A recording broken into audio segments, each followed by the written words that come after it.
92 now invites you to stay tuned for some Mid-Michigan College Lakers basketball. It's time to head courtside with your host, Chris Bachman, for today's pregame show. Right here on the all-new Buck 92 and streaming through buck92.com. Welcome to More Reports. Chris Bachman alongside Jason Osterberg for Mid-Michigan Laker basketball here on a beautiful Tuesday. Still kind of afternoon, it feels like, with the sunshine. It's warm, right? Spring, right? And once again, we're simulcast on MAC TV. Thanks to Nick and the crew. Nick, what's this guy's name up here one more time? We got to make sure. Ben? All right, so we got Nick and Ben here helping us out. Bennett? All right, we got to make sure we get that right, just like Lauren Lowers. Got to make sure we get that name right, and she has been one of the stars for Mid-Michigan. Has a chance to win 3 in a row here after starting 0-2, and you and I were talking about it coming into this game. Alpena's still looking for their first win. So are the boys, so it could be a good night here for the Mid-Michigan teams. Another 3 games we've seen with the Lady Lakers. The defense is going to be there, but it's all about the shooting. But they don't need everybody to show up, do they? No, the defense has been good since game 1, right? And really, I think, Alexis Kallstrom, she kind of stirs everything. She's that point guard. She gets everybody moving. But if you can get some other players involved, getting some shots out on the wing, on the perimeter, which apparently they had last week. I missed that game. But they had a lot of people contributing. And if their offense gets rolling, this team can be real, real dangerous. Yeah, when you were here, I believe that was last Friday, it was Cameron Myers who had 13 points in about the first 3 minutes of the fourth quarter. I mean, the game was kind of already out of reach, but that one just really shut the door.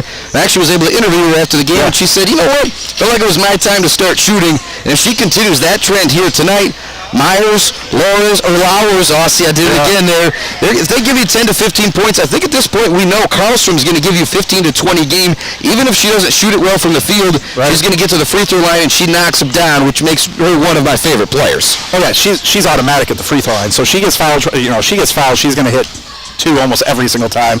But again, just quit being almost too unselfish, or be a little less unselfish. And you do that, and I think this team's going to be good. Yeah, but like I said, Alpena's still looking for their first win. Your starting 5 for the Lady Lakers will be Cameron Myers, Lauren Lowers, Holly McKenna, Ellie Johnson, and Alexis Karlstrom from Harrison we were just talking about. Get that starting 5 from head coach Bobby Allen.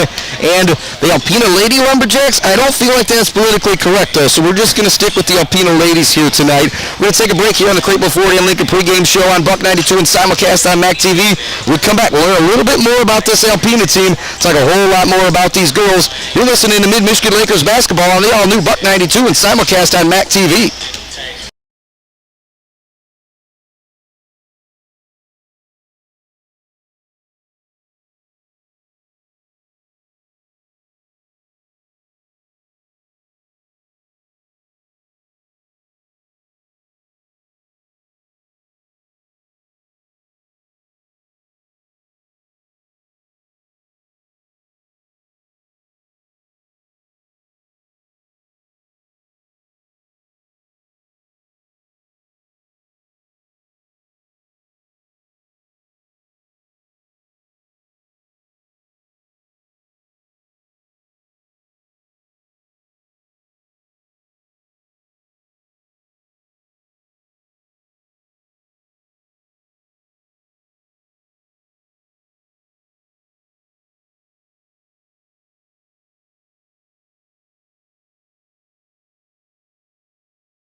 Transportation provider. Welcome back to Maury Courts. Chris Bachman alongside Jason Osterberg in the Quick Forward and Lincoln pregame show on the all-new Buck 92 worldwide at Buck 92 and simulcast with Mac TV, MacTVNetwork.org/midbasketball.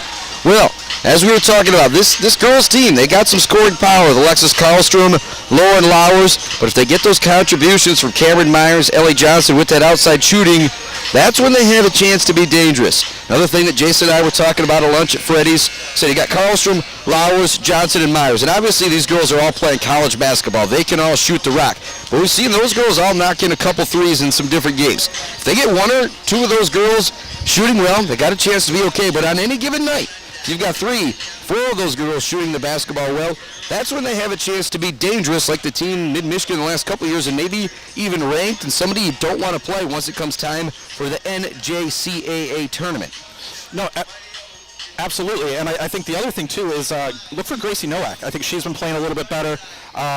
You mentioned she had a good game on Friday that I missed again. And so, if you have her, Cameron Myers, like you already mentioned, Ellie Johnson from the outside, and just another presence down low in the post with Nowak, that's a good combination. Yep, you've heard me gush about Sacred Heart Academy basketball, the girls basketball program, ever since you started at the station. It was a couple years ago when Morris was really good that I scheduled a couple of those games and was able to see Jenna Smith and Gracie Nowak play.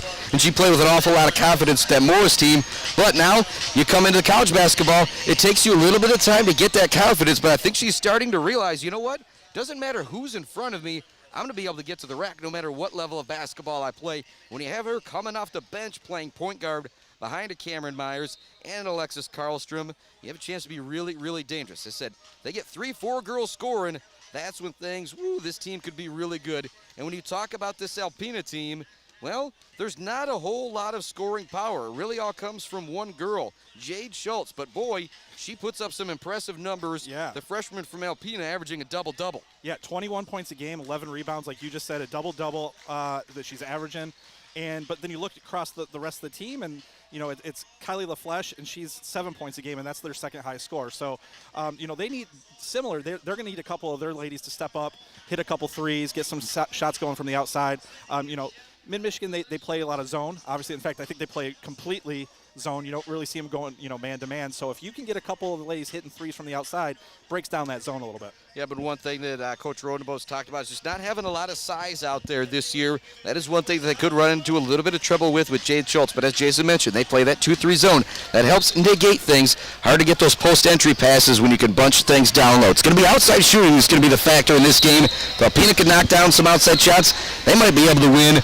But if you get one girl hitting threes from Mid-Michigan tonight, whether it's Karlstrom, whether it's Lowers, whether it's Johnson, whether it's Myers, or somebody new showing up here tonight, that could be all Mid-Michigan needs to win here tonight. Said Mid-Michigan looking to move to 3-2 on the season. Alpena still looking for their first victory. It's going to wrap things up here for our Crapple Forward and Lincoln pregame show. When we come back, the opening tip, starting lineups once again. You're listening to Mid-Michigan Lady Lakers basketball on the all-new Buck 92 and simulcast on Mac TV. Thanks for joining us for Buck 92's Mid-Michigan College pregame show with Chris Bachman. You can also stream today's game through our website at buck92.com. In a moment, we'll head back to courtside for today's tip-off right here on the all-new Buck 92 and AM 830 WMMI. They say you get what you pay for, but when it comes to a living space at Timber Creek, what you pay for gets you more than you expect. Timber Creek Apartments in Mount Pleasant offers multiple floor plans, amenities, utilities included in rent, and more. Find affordable living at facebook.com/timber-creek-apartments today. Your friends at Taco Boy support our community and local high school sports. Stop in and see them today for a super wet burrito, mouth-watering tacos, and other tasty choices from the most authentic Mexican cuisine around. Taco Boy on the corner of High and Mission in Mount Pleasant. When March rolls around, you really get that bug to spruce things up around the house, including your workspace at home. Let LJ's Kitchens and Interiors of Mount Pleasant help you design a fresh new look for all your areas. In fact, LJ's design team can customize a variety of spaces like kitchens, entertainment centers, mudrooms, and of course, home offices. Imagine brand new cabinets with cabinetry from Durasupreme. Go to facebook.com/LJS Kitchens of Michigan for all home office ideas and find out about cabinetry from Durasupreme at LJ's Kitchens and Interiors on Mission, Mount Pleasant. Sometimes projects are not one size fits all. That's where Bill's Custom Fab comes in. Bill's Custom Fab can customize anything. Bill's Custom Fab can weld, fabricate, and finish your project for you. Go to billscustomfab.com to find out more or stop in on Gover Parkway off Brewfield, Mount Pleasant. Reel it in, Sean. Woo, look at this view. It's gonna be even better when we fry all these up. Well, we should invite my Uncle Cappy. People say he invented the fish fry. Hey, Cappy, you wanna come to our fish fry?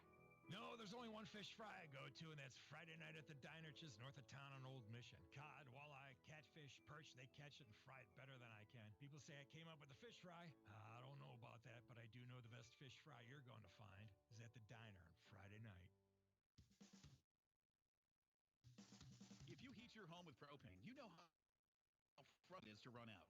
Well, with a free cellular tank monitor from Coin Propane, you're never going to have to worry about how much propane is left in your tank.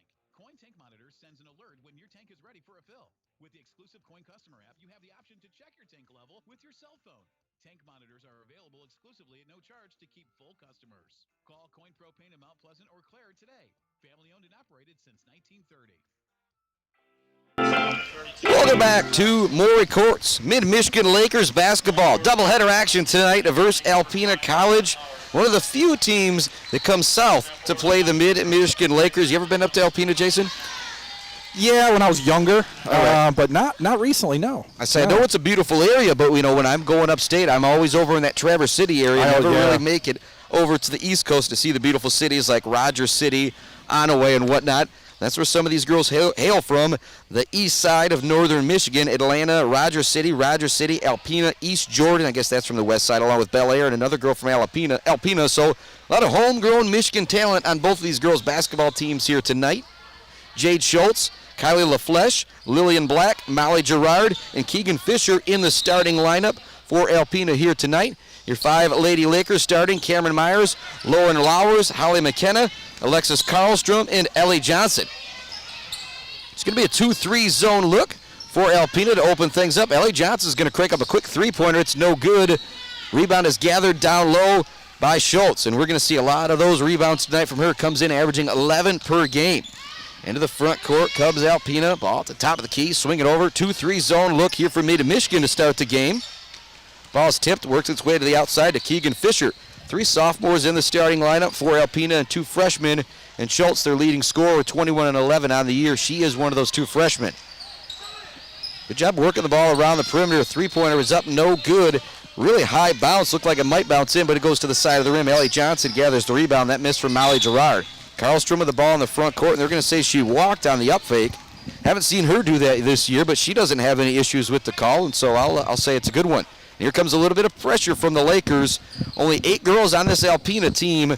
Another small roster for Mid-Michigan to maybe feast on with this pressure and just kind of get those girls tired. Ball goes across the half-court line into the hands of Molly Gerard. Gerard with a skip pass in the corner to Keegan Fisher. Fisher looks to get into the middle of the zone to Schultz, but it's knocked away. It ends up with Lauren Lowers. Lowers gets it to Cameron Myers. Myers into the front court. Swings it to Lowers. She's at the elbow. Back up top to Myers. Karlstrom gets it down low to McKenna in the post. Nothing there. She's double-teamed. Back up top to Karlstrom. Football pass to the other side to Johnson. She gets it into Lowers. Lowers, a lot of contact on her hook shot. No foul call. The shot is no good. Rebound goes to Schultz. Gerard across the half-court line wearing that big knee brace out there. You know, that kind of inspires me a little bit, Jason, with the knee injuries that I have had. It makes all us old guys want to get out there and play. I think we can do it, right? Long rebound goes into the hands of Karlstrom. She looks to race to the other end of the court. She gets to the hoop before anybody else does and gets the lay-in. See Karlstrom just using the speed right there. That's what you could do when you're a fast player. Just get the ball, put your head down, and go all the way to the hoop. Doesn't matter what level of basketball you're playing for that one. Another 2-2-1 full court, 3-quarter court pressure here from the Lakers. Alpena has it taken away as they get across the half-court line. Karlstrom racing into the front court once again. It's all the way to the hoop. Gets the hoop and the foul this time. Karlstrom, somebody you just can't let her get to the basket. She does an excellent job finishing with contact. We talked about her free throw prowess pregame. She heads there for the first time here tonight. She's got the first 4 points. 4-0, the Lakers on top. 7:53 left to go.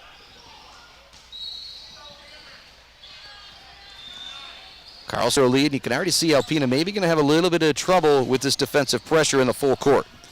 A little bit of pressure with that full court, yeah, but then 2 steals and two quick baskets off those steals. So keep turning defense into offense, and I think Mid-Michigan's going to be fine. Oh, foul there. Looking to get the ball in. It's going to be a foul call, I believe, going on Cameron Myers. A little too aggressive right there. Kind of got tied up with Hentowski, who's into the game for Alpena. Ball goes into Lillian Black. Black back to Fisher as they try and deal with that pressure once again. Better job by Alpena this time. Into the front court, taking the deep jumper from 2. It is up and no good for Lillian Black. Rebound goes to Black, and she does a good job following her shot. It's going to be a jump ball to keep it with Alpena. It's one of those, if you're going to step 1 foot inside the three-point line, you probably want Lillian Black taking the three-pointer on that one. I'm not a big analytics guy or anything like that, but you're wide open for both shots. I don't know why you don't take that one. That three-pointer is up and no good for Hentowski. Lowers grabs the rebound to Karlstrom. She's racing into the front court once again. To the left side of the hoop she goes. No good. Rebound is gathered by Schultz.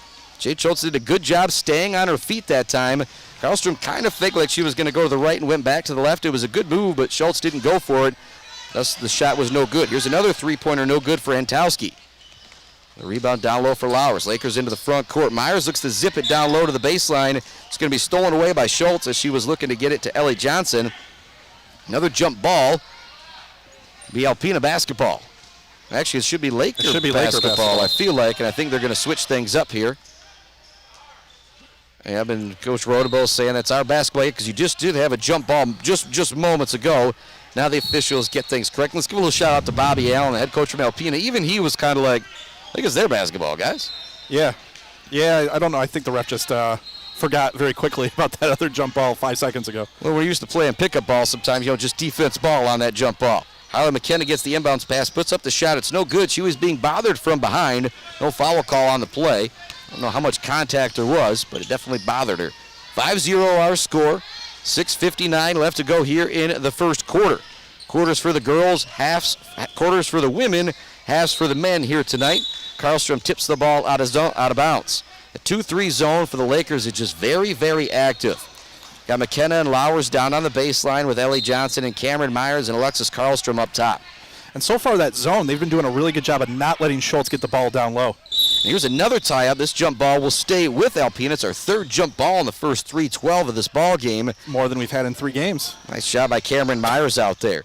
When you got Myers and Karlstrom up at the top of that 2-3 zone, they both have a lot of quick burst. I always joke that I'm quick to the free throw line, but not to half court. Both of those girls are very quick to the free throw line and to half court. Another great defensive play. McKenna ends up with the ball, gets it to Cameron Myers. She brings it to the front court. She's going to launch a 3. She was knocking them down in the fourth quarter of the last game, and she continues that trend here. It is now 8-0. Mid-Michigan on top. 6:25 left to go here in the first quarter. More defensive pressure. It's broken this time by Alpena. Pass goes down low to Schultz. Her first shot attempt of the game is no good. Ball's knocked out of bounds. Last touch by Holly McKenna of Mid-Michigan. So that pressure causing Alpena a lot of trouble here in the early going, and it's going to cause them even more trouble when it comes to fatigue, and they've only got 8 girls on their roster. Skip pass over to Gerard. She's got an open teammate. Keegan Fisher wanted the ball. She doesn't get it. Now she has it at the top of the key. Over to Gerard. Gerard's going to take a deep three-pointer right in front of the Mid-Michigan bench. It's no good. Rebounded down low by Schultz. Might have been over the back. Another offensive rebound for Alpena. That's no good. Holly McKenna gathers the board for the Lady Lakers.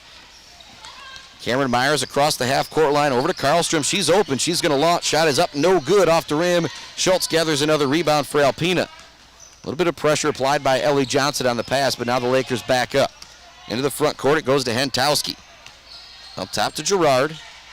Now over on the far wing to Keegan Fisher. A sophomore out of Bel Air surveys the court, and they work it back around, trying to find an opening of this 2-3 zone. It goes into the middle, but Black can't handle the pass, so it ends up in the hands of McKenna. She gets it to Myers. Myers into the front court to Karlstrom. Skip pass over to McKenna. McKenna's going to launch the 3 for Mid-Michigan. That one no good. Rebound tipped around, out of bounds. Last touch by Alpena. 5:20 left to go in the first. It's 8-0 Mid-Michigan with the lead, and we're going to have a 30-second timeout from Mid. We'll keep it right here. If you're Alpena, you're getting a few good shot attempts, but nothing's going down, and you're having a lot of trouble dealing with the pressure. I think the pressure, they're being sped up a little bit, and you can tell they don't really want to play that fast. And then when they get into their half-court sets, they're just kind of passing around the perimeter. They are getting a couple open shots, but they just seem a little out of whack almost, so to speak. Just not comfortable. They just don't look comfortable on the offensive end. Looks like they want to play more of a much slower pace. But with the way mid's playing, it's speeding them up to the point where they're uncomfortable. Yeah, but as you say that, Jason, you look at, they only average 43 points per game. So, yeah, they want to go slow. They want to take their time. They want to find a good offensive set. And when you're mid-Michigan, you have that press, and then you kind of continue with a lot of pressure in your 2-3 zone. Not 2-3 zones, lag back a little bit. Not this Lakers zone. They're going to extend it at the top of the key. They're going to bring people out on the perimeter. And they definitely want to play it through Schultz down low. And like I mentioned, they're doing a really good job defensively on her, and that's really messing up the flow of Alpena's offense. Lowers gets the inbounds pass. She's hit that's one of those calls, if you're Alpena, you don't like to call, but a whistle had to be blown as Lowers hit the deck for mid-Michigan. To see who that foul goes against for Alpena. It looks like it's going to be going against Gerard. So Johnson will inbound it once again for mid. Goes into Karlstrom. Karlstrom up to the top of the key to Cameron Myers. Myers over to Lowers, back to Cameron Myers. She's going to put up another triple, and she knocks it down. She has been on fire in the late going. Said she had 13 points in the first 3 minutes of the fourth quarter. In our last game, she's got 6 here in the early going. And you wonder how many points she could have ended up with if she didn't come out of that game. Gerard launches the 3, toilet bowl shot. Alpena really needed that one to go down. Karlstrom into the front court, over to Cameron Myers. Myers dribbles it in the lane, back up top to Karlstrom. She's open for a 3. Off the front of the rim, rattles around, no good. Johnson battling for the rebound, tips it right to Holly McKenna. I don't know if that was Johnson with the tip in the pass or if that was Schultz just trying to save it, and McKenna was right place, right time. But the end result is a 13-0 lead now for Mid-Michigan. In the front court, Jordan Kobelis has the ball for Alpena. She's into the game for the first time. Maybe she can help with the outside shooting. That's what Alpena's going to need to do, Jason, against this 2-3 zone.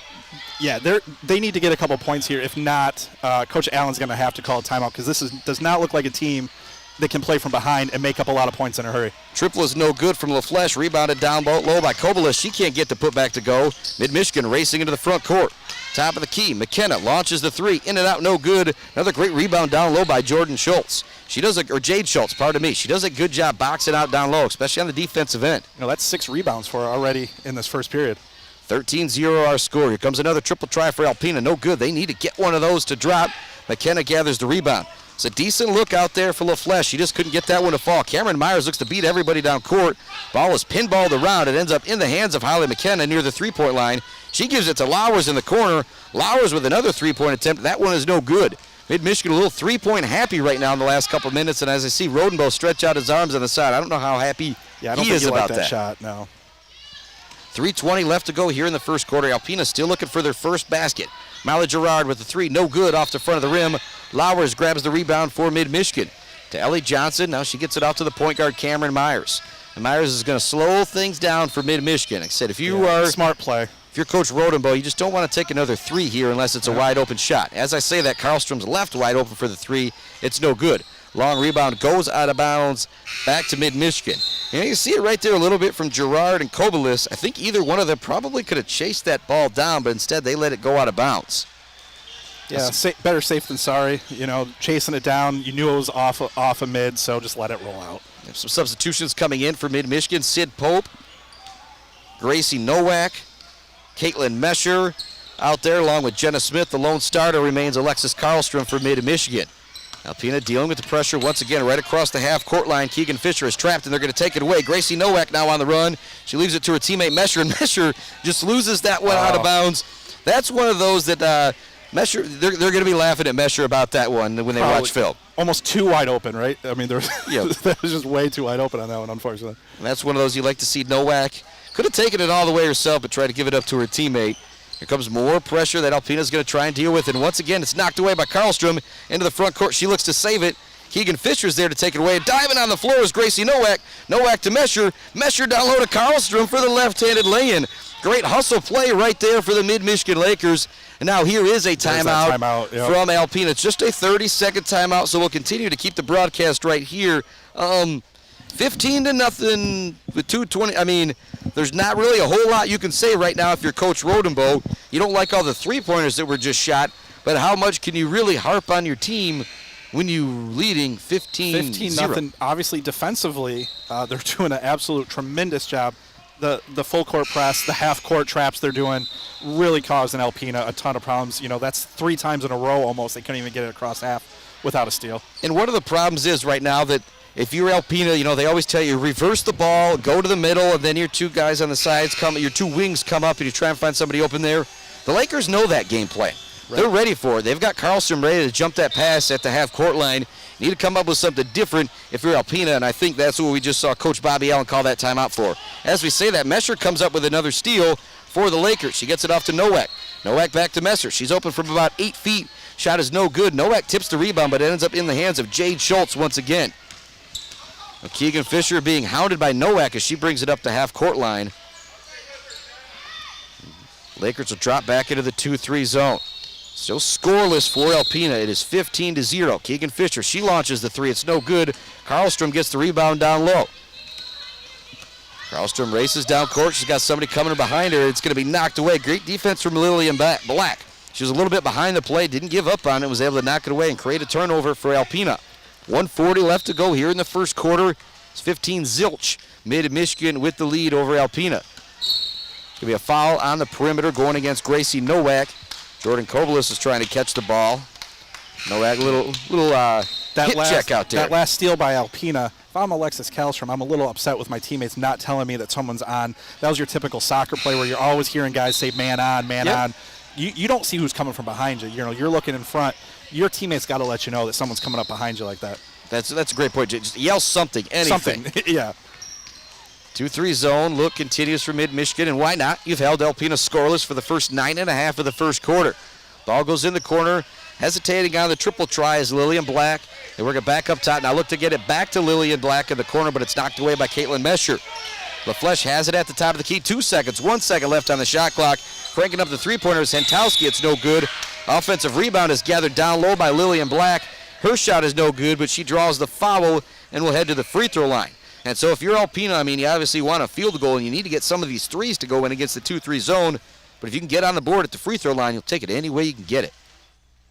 I like right now what Coach Bobby Allen is doing. He doesn't have anybody down on the line. I think he's calling all of his girls over to the sideline right now and challenging them a little bit. Use this as a timeout. You tell them, look at the scoreboard. This ain't pretty right now. Let's make sure we keep going. Actually, Black at the free throw line heard an inadvertent whistle coming from another game on another court. Second shot is no good, so it's 15-1 with 1 minute left to go. Gracie Nowak up across the half-court line. Dribble drive, gives it off to Pope on the wing right in front of our broadcast table. Now back to Nowak in the corner. She drives again, leaves it for Jenna Smith, her former Morris High School teammate. Got a foul down low. That was a late foul call, but it's a good one. Call. Yep, that's going to be going against Jade Schultz. Jade Schultz hasn't really been able to get on the board offensively, but she's made a big impact defensively with the rebounds out there. Yeah, seven rebounds. On pace for 28. That's pretty good. It's pretty impressive. If you're Coach Bobby Allen, you'd rather have it be 28 points, though, right now, because he needs some help on the offensive end. Nowak gets the inbounds pass. Nobody guarding her, but at the last second, some defense comes out of nowhere, makes a difficult shot. She misses. Jenna Smith gathers the rebound. Her putback attempt is no good, but she draws the foul. That was really good hustle play by Jenna Smith right there. And every moment she's been out on the court, except for the free throw line, we've been very, very impressed with her. Let's see what she does at the free throw strike now. As I told you, I was out here shooting some the last couple weeks. I can still talk a little smack when it comes to the free throws, because that's about all I can still do. Jenna Smith knocks down that first one, shows she's been working on things. When no one's around to see you make free throws, though, I don't know if it really happens. Well, actually, I had a couple witnesses here the other day. And actually, Coach Rodenbow was walking by, and I even told him, I says, I got 2 witnesses if you need them. Second free throw for Jenna Smith is no good. Ball goes out of bounds. She actually almost saves it. Another good hustle play by her, but it will be Alpena basketball on the far sideline right in front of the Alpena bench. Ball goes into LaFleche. LaFleche gets it right back to Fisher, and Fisher gets it right back to LaFleche. Good job breaking the press this time. Almost a travel in the front court by Lillian Black, but she keeps her footing, gets blocked, gets it back, gets blocked again by Jenna Smith. And eventually the putback is up and good from Jade Schultz. Back-to-back blocks right there from Jenna Smith. Great job on the defensive end by the freshman from Morris. Sid Pope has the ball, gets it into the middle of the lane to his aforementioned Jenna Smith. Now back to Sid Pope. Her 3 is no good. Olivia Nelson, the freshman with Beale City into the game, grabs the offensive rebound. leaves it off for Caitlin Mesher. And Mesher knocks down, let's say 16-footer, 18-3 now our score. 7 seconds left to go here in the first quarter. Pressure in the backcourt once again. Gracie Nowak knocks it away. Olivia Nelson kind of steps on the basketball and loses her footing. And that's going to bring us to the end of the first quarter. Whew. It was all Lady Lakers in that first quarter. 18-3 is our score. 7 points for Alexis Karlstrom, 6 points for Cameron Myers. We'll be back with a second quarter right after this. You're listening to Mid-Michigan Lakers basketball on the all-new Buck 92 and simulcast on MAC TV.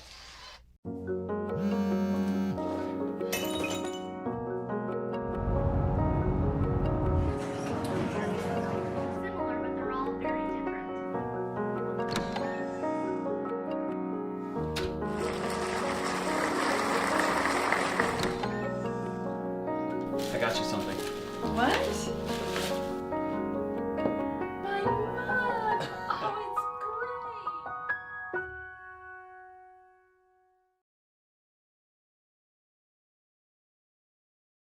Bridges and steel roofs, traveling nationwide and serving mid-Michigan. Find them on Facebook at GWP Builders, Inc. GWP Builders, proud sponsors of high school sports. Welcome back to Mid-Michigan Lakers basketball. Well, Jason, I'm going to make you decide. Was it the offense or was it the defense in the first quarter that was better for the Lakers? You know, you hold any opponent to 3 points. I'm going to go defense. All right. 18 is not bad in the first quarter either for the Lakers. 18-3, our score as we start the second quarter. Chris Bachman, Jason Osterberg here on MAC TV and the all-new Buck 92. Karlstrom's triple try is no good off the front of the rim. You know, you're Alpena here right now, though, and your coach, Bobby Allen, you got to just be telling your ladies, like, look, couldn't have had a worse quarter. You know, and you're down 15. You hit a couple of these threes. They've been getting open looks. They hit a couple of these threes. They're back in the game in 2 or 3 possessions. So not all's lost already in the game, but they got to do something pretty quick. Yeah, but don't forget your game plan. You need to try and get it down low to your best scorer, Jade Schultz, who averages 21 a game. Like I said, Mid-Michigan, Jason talked about in the pregame, that 2-3 zone is going to prevent the ball from going down low to Smith. Looked like it was going to be a turnover, but Alpena recovers the basketball. LaFleche has it. She's going to be trapped in the corner by Karlstrom. Goes up to the top of the key. Here's the three-pointer up, and no good for Hentowski. Another offensive rebound down low. This one from Jade Schultz. She puts up the shot. She is going to be fouled on the play. She is racking up the rebounds, Jason. How many does she have now? I got it with 9 rebounds right now, so whew. She might get 20 by half. Having a lot of those coming from the defensive end. And she gets the ball off to her teammate, and they're not really able to do anything with it offensively. First free throw is up and good for Schultz. Freshman from Alpena now with 3 points here. Just 4 on the board for Alpena. It's been great defense from Mid-Michigan. Just a little bit of a jump shot right there from Schultz, but it's effective as she knocks down both free throws. Substitution coming into the game for Alpena. Molly Gerard's back out there, and your 5 Lakers are Cameron Pope, Alexis Karlstrom, Ellie Johnson, Lauren Lowers, and Holly McKenna. It's the starting 5 back out there for the Lakers here in the second quarter. Karlstrom's skip pass over to Ellie Johnson. Johnson up top to Cameron Myers. Paid a little bit closer attention to her now after she knocked down her last 2 triple tries. Karlstrom in the lane. Pass over to Johnson, up to Cameron Myers. She wanted the shot. It's not there, so she drives in the lane. Nice pass over to McKenna. McKenna can't get the baseline jumper to go, but that's a great drive and dish right there from Cameron Myers. Marla Gerard into the front court for Alpena. Gets it over to Keegan Fisher. Fisher with a skip pass to LaFleche. Back up top to Gerard. Now over to Fisher. Fisher seems to be the most confident ball handler here for Alpena. She makes a nice pass to LaFleche. Her shot no good. Lowers gathers the rebound. Karlstrom. Karlstrom into the front court. No numbers, so she will slow things down. Really smart play right there. Leaves it for Cameron Myers. Myers thought she was going to take it all the way to the lane, but she was stopped by the 2-3 zone. Lakers will move it around the perimeter. Goes to McKenna in the middle of the zone. Top to Ellie Johnson. Now to Cameron Myers. Over to Karlstrom. She's got a moment to shoot. Instead, she doesn't take the shot. Extra pass to Lowers. Her shot no good, but chasing down the rebound is Johnson. She can't get the putback, but McKenna's there for an offensive rebound. She gets the basket to go and draws the foul. So I really like what happened there. It wasn't all good, but you had Karlstrom passing up the good shot for a better shot. Lowers didn't get it to go. You had Ellie Johnson coming in for the offensive rebound. Another great play. She didn't get it to go, but then there's McKenna making another good play, and she finally gets the basket. So it took 3 good plays, but they finally got on the board that offensive possession. Well, I think more importantly, that was the second foul on Schultz for Alpena. She's got 80% of the rebounds, 80% of their points right now. She goes out of this game, I don't know where they're going to go. Yeah, they don't really know where to go right now anyway with this 2-3 zone. Gerard puts up the triple try, no good. Said they're getting some decent shot attempts, maybe rushing it a little bit right there. Gerard still trying to find things from long range. 21-5 our score, 7:30 left to go here in the second quarter. It's been all Mid-Michigan Lady Lakers in our first game of 2 tonight. Alpena men are also winless coming into this game. McKenna gets the ball down low against Schultz. Schultz does a good job not getting the foul called on her, but playing good defense. Back up top it goes to Myers. Myers now to Karlstrom. She looks to drive the baseline, leaves it for Lowers. Lowers is going to put up the hook shot. It's no good, it is good, but she's going to be called for the travel. That was one of there was a couple times Lowers has gotten the ball down low. There's been contact, and she hasn't gotten the foul call. But with the score like it is, I don't think you're going to get the benefit of the doubt with some calls. And I think, again, that was one of those where I don't know if she actually traveled. It looked awkward, and it looked a little off, so I think you just call it.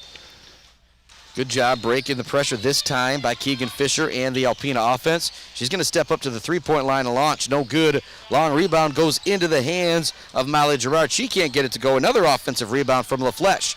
She looks to get to Fisher. Fisher up top to Gerard. She up fakes. Up fakes again. Back to LaFleche. Her three is no good. Cameron Myers gets the rebound at the free throw line for Mid-Michigan.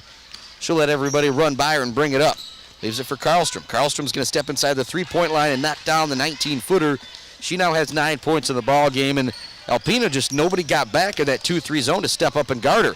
Here comes pressure once again from Mid-Michigan. It's going to be another turnover for Alpena. 23-5 our score, 6:29 left to go here in the second quarter. But let's give some credit to these Alpena girls. There's not a lot of them, similar to what we saw with Glen Oaks and the boys. They're out here playing, and they're out here playing hard, and they're still out here having fun playing the game they love. Yep. Karlstrom has the ball on the far wing in front of the Alpena bench, down on the baseline to Lowers. Skip pass over to Cameron Myers. She looks to get it into McKenna, turns it into a double team. It's going to be knocked away. Not a good pass there by Myers. The first bad decision we've seen her make tonight. Here comes Alpena into the front court. Gerard with a skip pass over to Hentowski. Up top to Fisher. Back to Hentowski. She's going to shoot the three. No good. Long rebound goes into the hands of Gracie Nowak, who's back in the game for Mid-Michigan. She's going to look to go coast to coast. Only Fisher to beat. That's got to be a foul. There's going to be no call. There was contact from the front and behind against Gracie Nowak. Trying to take the charge was Keegan Fisher. It looked like, as Jason said, she might have gotten fouled from behind as well, and Rodenbo wants the call. He's not happy. Alexis Karlstrom will inbound the ball for the Lakers. Cameron Myers, Lauren Lowers, Holly McKenna, and Gracie Nowak out there for Mid-Michigan. They lead 23-5. Karlstrom gets it into Nowak. Look to get it back to Karlstrom in the corner for the three. It's not there. She looks to get it inside to McKenna. It's knocked away by Jade Schultz. Good defense from Alpena. Alpena's played much better defensively here in the opening part of the second quarter. Just need to take the lid off the rim, I'll say. Yeah, they're 0 of 18 or so from three right now. You know, they're capable of knocking some of them down, just not their night. And I will say, if you're used to playing in a high school gym or something like that, you come here to Maury Courts, it is a little bit of a different shooting background. I can see where if you're used to a smaller gym, like you said, like a small high school gym, especially further north as you get smaller schools, the backdrop's a little bit different. But, they've played a few games in college. They should be able to knock down some of these. Cameron Myers misses her triple try. The rebound goes to Molly Gerard. Gerard gets it to Keegan Fisher. Fisher into the front court. And Michigan backs into their 2-3 zone. It's been very effective here in the first half. Fisher can't quite handle the pass. Nowak's all over it. The ball's going to go out of bounds off of Keegan Fisher. Gracie Nowak said, you talked about, she continues to play better and better the more experience that she gets. Defensively, she's in attack mode every single step of the way.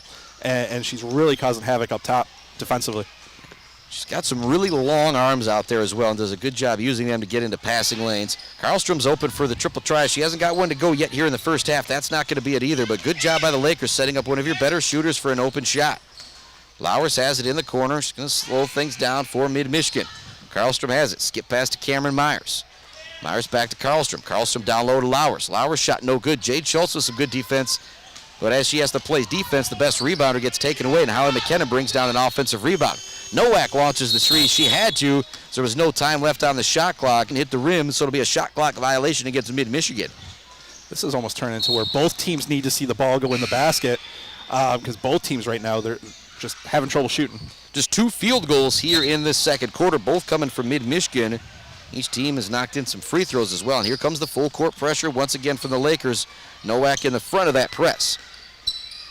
Going to be knocked away by Lowers into the hands of Cameron Meyer. She turns wide open down low as Gracie Nowak. Her lay-in is good.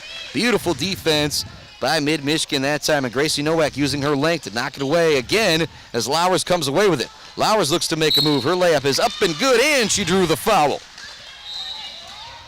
If you're Alpena, like I said, you've got a lot of these girls. They've been out there most of this first half. You got to be getting pretty tired into the game for the first time as Christina Dumont for Alpena.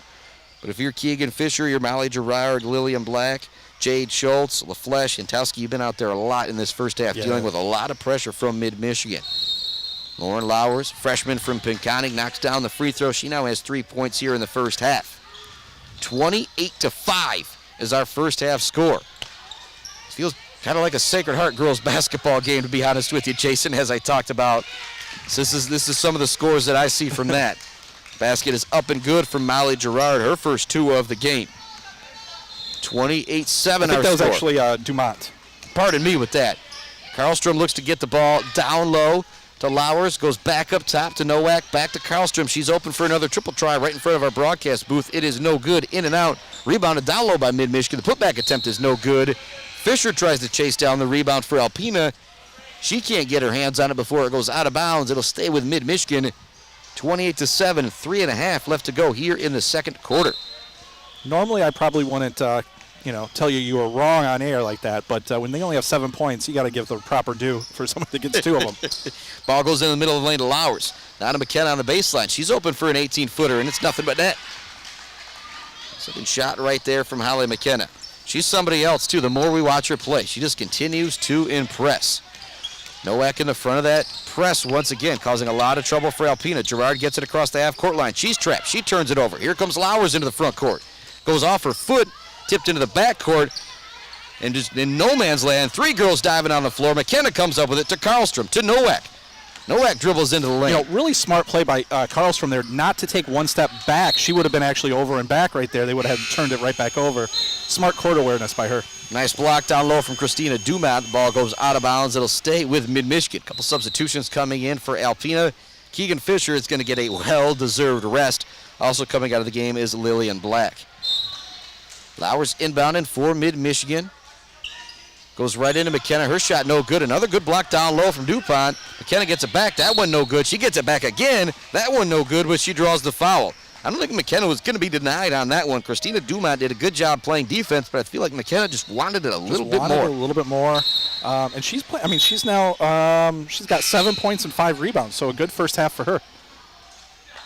Lauer's going to come out of the game. She's going to be replaced by Jenna Smith. So McKenna at the line for a pair. 30-7 is our score. It's been all Lakers here in the first half. McKenna with the right-handed shot up and good. A good free throw shooting first half here for Mid-Michigan. Not going to try and add up all the numbers, but only 1 miss. You know how much I love to see that. McKenna with her second free throw. That one rattles out. Nowak down low with the rebound. Her shot no good. She gets it back. Gets it to Smith. Smith out to Sid Pope. She was open. She doesn't take the shot. She gets it back to Karlstrom, and Karlstrom brings it up top. Now back to Sid Pope. She'll take this one. That shot no good. Jenna Smith races down the rebound. Great offensive board for her. Leaves it back for Nowak. Nowak looking to get it back to Smith, but the pass is tipped and ends up right back to Nowak underneath the hoop. She kind of has to shoot it, and she draws the foul. It's a bit of a laugh there by her. I think she knew she got lucky on that one. Yeah, she went to make the pass to Smith. It was good defense. It was tipped, but in the direction it was tipped, it was the same way went right back to her. that Gracie Nowak was running. She got it. It was an odd angle, but she found a way to get it up on the rim, well-absorbing contact, thus drawing the foul. And as I said, something about the good free throw shooting. They missed two in a row. I said it's that broadcaster's jinx. There's nothing I can do. Stop talking about it. That's my job to talk about it, though. Well, I mean, it's kind of tough. Second one also no good. Rebounded down low by Christina Dumont, the freshman out of Grand Rapids for Alpena. Into the front court comes Malia Gerard. 2:20 left to go here in the first half. For Alpena, your leading scorer, Schultz, is out there. You've got to get the outside shooting going against this 2-3 zone. Trade said we might be about 0 for 15, 0 for 18 from three-point land for Alpena. Here comes another triple try. This one no good from Hentowski. Mesher battling for the rebound down low with Dumont. It's ultimately won by Mid-Michigan. Mesher has the ball across the half-court line. She comes. Looks to take it all the way down to the baseline. If nobody stops her, she stops, gives it back to Jenna Smith, who's racing down court. Her shot is no good. Mesher saves the rebound, but it goes right into the hands of an Alpena basketball player. It's going to be a little flesh across the half-court line. 1:40 left to go here in the first half.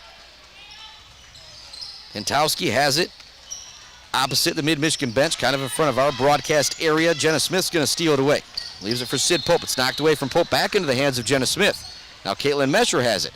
Back to Smith, back to Nowak, and she's going to set things up here to work against this 2-3 zone. Sid Pope has it. Back to Nowak, back to Pope. She's going to launch another triple try. This one no good. Mesher with great positioning gets the offensive rebound and the putback.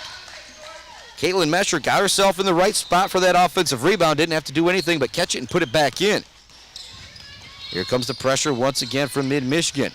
To the front court, the ball goes to LaFleche. They look to get it back to Gerard, knocking it away as Nowak, but it's going to be a foul call. I think they're actually going to call that one against Gerard. Yeah, they're definitely calling it against Gerard, but Alpena is just struggling on this. And give Mid-Michigan a lot of credit, right? I mean, they've obviously gotten better as the year's gone on with their full court, half-court trap, but Alpena just can't break anything they're doing right now. It's a lot of trouble. And the one thing that Mid-Michigan's been able to do is bring in 7, 8, 9 girls for that pressure. And if you're Alpena, you do not have that luxury. You know, you mentioned Gracie Nowak's long arms, too. She's really getting her arms in a lot of the passing lanes, really causing a lot of problems. Yeah, her and Lauren Lowers and Alexis Karlstrom all do a great job. That, you know, they always tell you when you're in the 2-3 zone to keep your hands out and to keep your hands up. That's what they're doing in this press, and it's gotten them several turnovers here in the first half. We're under a minute remaining. It's 33-7, Mid-Michigan with the lead. Olivia Nelson into the game for Mid-Michigan. Gracie Nowak, Sid Pope, Jenna Smith, and Caitlin Mesher. Mesher has it on the baseline. Looks to create an opening for her teammate Pope. It's not there. They work it back up top to Nowak. Now over to Nelson. Nelson looks to create. She gets in the lane. Right-handed runner, no good. She gets her own offensive rebound. Kicks it out to Mesher. Mesher out to Pope. She's got to shoot. Time's running down on the shot clock. Pope's shot no good. Jenna Smith with another rebound. She gets the putback to go. Getting killed on the glass without your leading rebounder. As soon as Schultz came out of the game, it's been all offensive rebounds for the Lakers. 35-7 our score. Ball almost knocked away at half court once again. Actually, as I say that, Schultz is back out there for Alpena. Just came back in, yep. Hentowski has it near the half-court line, 8 seconds remaining. Schultz gets it. She puts up the 8-footer, in and out, no good. Olivia Nelson grabs the rebound. She's got 2 seconds, 1 second. She's going to launch it from half-court. No good, off the front of the rim, but as you heard the gasp from Jason, it almost goes down. 35-7, yes, is our halftime score. It has been a dominant defensive performance from the Lady Lakers here in the first half. Back with your Mid-Michigan College Foundation halftime and report. Right after this, you're listening to Mid-Michigan Lakers basketball on the all-new Buck 92 and simulcast on MAC TV, mactvnetwork.org/midbasketball. MAC TV Network is a local public access station that offers a variety of services, from in-studio interviews, wrestling, and so much more. We cover local concerts, sporting events, and activities around the community. Members of the community can come in and take a free workshop to learn anything from editing to camera work. Broadcasting on Charter Channels 187 and 191, serving Gratiot, Isabella, and Clare counties.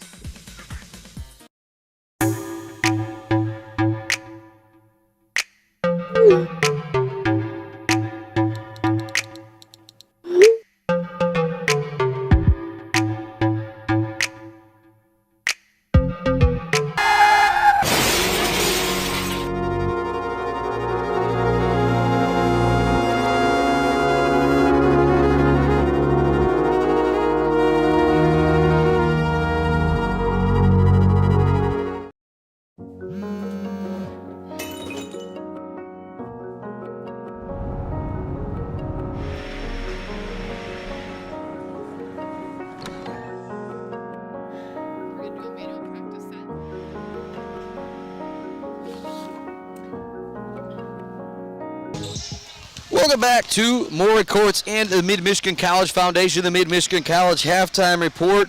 Well, Shane Boyle walking around making sure the floor is clean out there for everybody, and I mean, kind of looks like a football score out there is all I can really say. 35-7, huh? Yeah, football, maybe. And actually, as I mentioned, the Sacred Heart Academy girls basketball program, I've seen a few of these scores from the Sacred Heart girls, but let's give credit where credit's due. These Alpena girls, they are playing hard. And Jade Schultz, she does have some impressive rebounding numbers in that first half. I see you've already got her for double digits. I got her down 10 rebounds, 4 of their 7 points. So, I mean, I was like half joking there in the second quarter that she had 80% of their points and 80% of their rebounds, but she does. Yeah, and she does. Might even be more than 80% of her rebounds. When she hasn't been down low to grab those boards, Mid-Michigan has feasted on offensive rebounds and turnovers. That is what has built this lead, along with a couple Cameron Myers three-pointers in the first quarter. 6 points for Myers from those 2 triples, 3 points from Lauren Lowers, 8 points from Holly McKenna, 2 from Gracie Nowak, 3 from Jenna Smith, 9 from Alexis Karlstrom, and 4 from Caitlin Mesher to lead the way for Mid-Michigan. 35-7, our halftime score. Jason, I'm going to make you pick out one player. Who were you most impressed with in the first half from this Mid-Michigan Lady Lakers team? You know, we talked all that first half about how defensively they were right on point. They really causing problems for Alpena. Gracie Nowak was a big part of that. You know, yeah, she only has 2 points, a couple rebounds, but defensively, if we were counting steals, I kind of lost track a little bit, but you know, she's getting her hands in a lot of the passing lanes, like I mentioned. She's really causing Alpena a lot of problems with that half-court trap, half-full-court press. So defensively, you know, Gracie Nowak had a great first half. Yeah, I agree with her. She's somebody that Coach Rodenbo's talked about as the season goes on, just gaining more and more confidence. And so if you're mid, all you really need to do is keep the defensive pressure up in the second half, and you're going to be in great shape. I mean, Alpena's on pace to score 14. Yeah. You've already got 35, but it's one of those in the second half now. I think if you're Coach Rodenbo, if there's a few offensive wrinkles that you've wanted to try, maybe there's that play that hasn't quite worked out in practice, you have a chance to really work on some things here in the second half. I think you work on some things, but I think the biggest thing, too, is you want to make sure they don't get complacent, start making some bad, you know, errant passes, getting sloppy with the ball, not paying attention defensively. You know, if they come out in the second half and they're defensively they're not doing, you know, as focused, you know, Alpena's going to be able to get in their sets a little more and maybe get some points on the board and get a little bit more confidence. So I think really you just want to keep it steady, keep it even, maybe work on a couple wrinkles, get some players some playing time that maybe they don't always get as many minutes. And just, like you said, work on some things. Yep, and if you are Alpena, I think you say, girls, let's go out there and let's keep having fun. You guys are playing the game you love with your friends. Yeah, the scoreboard's not great right now, but let's forget that scoreboard. Let's erase the first half, and let's see what we can do coming out in the second half. And if Mid-Michigan doesn't apply that full-court pressure, they were okay moving the ball in half court, but just couldn't knock down any of those open shots. So they get some of those shots to fall in the second half. Maybe you don't end up winning this game. You already trail by 28, but maybe you end up winning the second half and give yourself some confidence going forward as you're still looking for your first win of the year. Yeah, you know, you really got to take this in 3-minute segments, 4-minute segments, win a segment, win 3 minutes, win 4 minutes, win, you know, those type of things. Have little wins, little victories that you can just kind of start to build that confidence back up, because right now their confidence, I think, is probably shot. You know, and really the other thing, too, is they need to try to get Jade Schultz more involved offensively. She's got 4 points. I think both her buckets came off of offensive rebounds that she was able to put back in. And if they can get her down low, getting the ball in the paint, getting some position for her, she's going to be able to score. And, you know, maybe if you can't get her on the paint, maybe try and work it to her on the baseline or something like that as well. That's something we've seen Mid-Michigan do against the 2-3 zone of Alpena. You get Karlstrom the ball on the baseline, you get Lowers the ball on the baseline, and maybe they don't end up necessarily scoring, but they're able to create for somebody else. Yeah, they got to run some sort, you know, some picks, some screens, something, because right now they got 4 on the perimeter, passing the ball around, and Schultz is down low in that 2-3 zone, not able to get open, and they just can't really get anything done. Yeah, but I don't think we're going to see something similar to this in our second game, but the Mid-Men are going to be big favorites coming up in our second game too, so maybe another chance to win big and work on some things here. You're listening to the Mid-Michigan College Foundation, the Mid-Michigan College Halftime Report.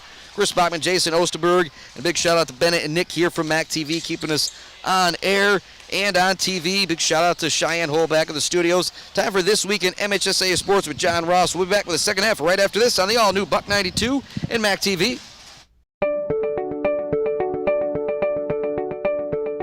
I signed up for the Laker Distinction Scholarship because I knew I wanted to go to mid right away anyways. I knew that I wanted to get through college debt-free or as close to debt-free as possible. Because I had some classmates who were a couple years older than me that had won it, and they had a really positive experience at mid. And provided me the perfect path to get my associate's degree here at Mid-Michigan College and begin the rest of my college journey. Winning LDS was a really positive experience for me. I was able to work on campus, and I was also able to study abroad, which is something I never really thought I would be able to do. Really, the basis of my success today and my continual success is the Laker Distinction Scholarship and is Mid-Michigan College, because without this first step, I wouldn't be where I am today. It really helped for me to know that the first 2 years of tuition were going to be lifted off my shoulders. I got to meet a lot of great people who have become friends and advisors for me, and I know that as I move on that they will still be here to help me get through the college process. And I really do think that my time here at Mid has helped prepare me to take these next steps, not only financially by saving a lot of money, but the faculty here at Mid and the classwork I feel like has really prepared me for the next step and these harder classes that I know I will be taking. Receiving the LDS scholarship gave me the opportunity to successfully transfer 67 credits to Grand Valley State University, now putting me on the fast track to graduation, where I will be graduating a complete year early in the spring of 2020.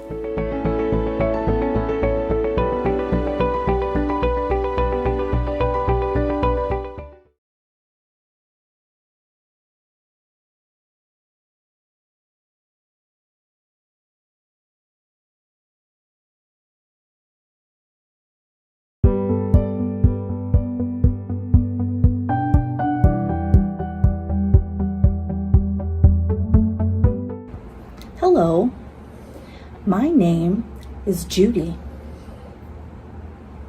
Amy. Jillian. Amy. It's Dawn. Recently, we joined friends, family, students, community members, and fellow Mid employees to engage in a lifelong learning class. Our topic of choice was American Sign Language. Mid offers a wide variety of lifelong learning classes, including dog training, arts and crafts, photography and outdoors, financial planning, and many, many more. We hope to see you in class soon. Want to find more information?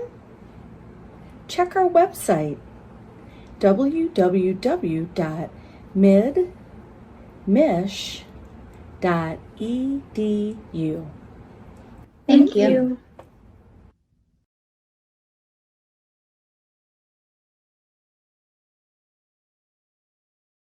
Humane Animal Treatment Society is an animal adoption center that helps find animals forever homes and provide them with certain medical treatments.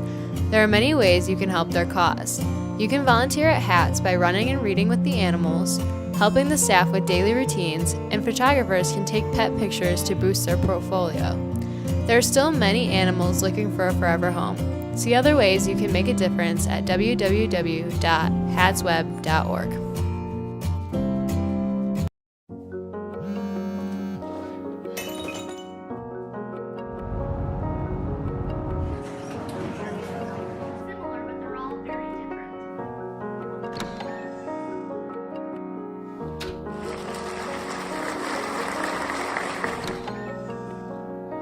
I got you something.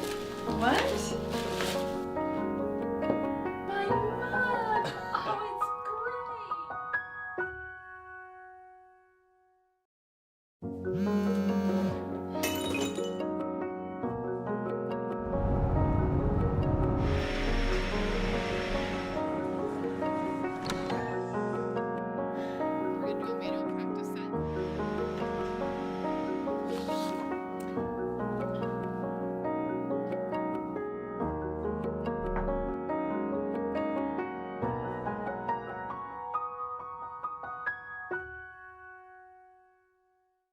it's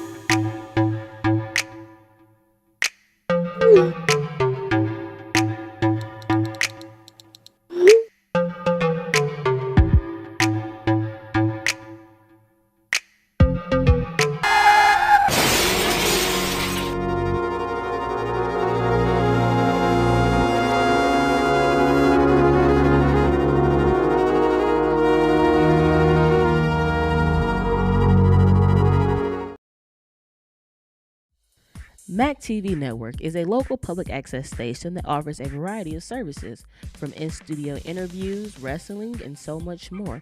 We cover local concerts, sporting events, and activities around the community. Members of the community can come in and take a free workshop to learn anything from editing to camera work. Broadcasting on Charter Channels 187 and 191, serving Gratiot, Isabella, and Clare counties.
Welcome back to More Courts. Well, all Lady Lakers in the first half, 35-7 our score. Chris Bachman alongside Jason Osterberg, and it's like I made you put the coach's hat on. That's Mid-Michigan men's basketball coach Caleb House. You know, if you're Bobby Allen, what do you say at half? And he says, well, you know, I don't know what you say at the half, you know, because it's just a tough situation to be down 35-7, but these girls are all good basketball players in high school, right? And they're ready to continue on here in the second half. And like you said, you come out, you try and win a couple minutes. Then you do that. You win a couple more minutes. Maybe you don't get all the way back into this basketball game, but there is time for that. Let's be real. I mean, and let's also look at they're also 0 of 20 at this point from 3, so they're not going to get back in this game immediately. So you just got to focus on a few things. Almost get back to basics a little bit, work on a couple sets, a couple things maybe work really well. Whatever offensive set that may be, maybe something you drop at halftime. Let's just do one thing, maybe get one solid offensive set in to begin with, and let's see where we go from there.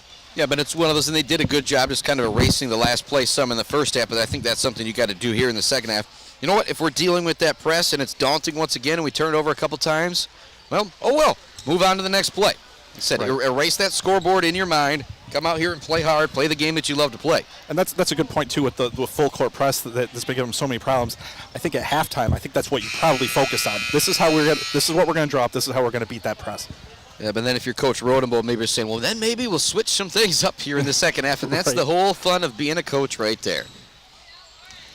We'll say it again, just 8 girls here for this Alpena basketball team as well. Inbounding goes to Hentowski. Got Hentowski, Gerard, Schultz, along with Keegan Fisher and Lillian Black out there to start the second half for Alpena. 19 seconds on the shot clock, and it's now man-to-man defense here from the Lakers, so Coach Rodenbow is throwing a little wrinkle out there. Schultz gets the ball down low, makes a nice pass to her teammate Lillian Black, and she gets it to go. You mentioned they got to get it down low to Schultz. She did that. And you go man-to-man, that's almost playing right into Alpena's hands with Schultz down low. She was able to get position, made a great pass. I think I might go back to the zone pretty quickly. Evan Schultz grabs the rebound off the Holly McKenna miss. Into the front court comes Alpena. With it at the top of the key is Keegan Fisher being guarded by Lauren Lowers. Now look to get it down low. Good defense being played by Holly McKenna as she tips the pass. She's out there fronting the post-entry pass, and she knocks it away. Karlstrom ahead to Ellie Johnson. Johnson's not going to look to get it up on the rim, but it's going to be an offensive foul. Great job from Keegan Fisher taking the charge, and actually some great sportsmanship right there. You had Fisher and Johnson just both almost hit the deck. Johnson didn't quite fall right on top of Fisher, and then she helped her up. And here comes that pressure from Mid-Michigan once again. See if Alpena's a little bit better prepared here in the second half. Not on that one as Karlstrom takes it away. Karlstrom gets down to the baseline. Shot no good. Johnson's there for the rebound. She gets it back to Lowers, who's open for the 10-footer, and Lowers knocks it in. I like the play there from Ellie Johnson. She gets the rebound. She turned to see if she could make a move on her defender. Saw a wide-open teammate. Gave it to her, and she was able to knock it down just a little bit further out. Alpena once again turns it over against the press. Just still struggling with that press. Yeah, but it looked like Mid-Michigan might back out of it in the man-to-man defense on the first couple possessions, but oh no, here it comes once again. 8:30 left to go here in the third quarter. It is 37-9. Shot up no good from Karlstrom. Grabbing the rebound in the middle of the lane is Lillian Black. Alpena into the front court. Schultz looks to get positioned down low against Holly McKenna. Once again, McKenna jumps in front of the pass to take it away, but she's going to be called for the loose ball foul this time.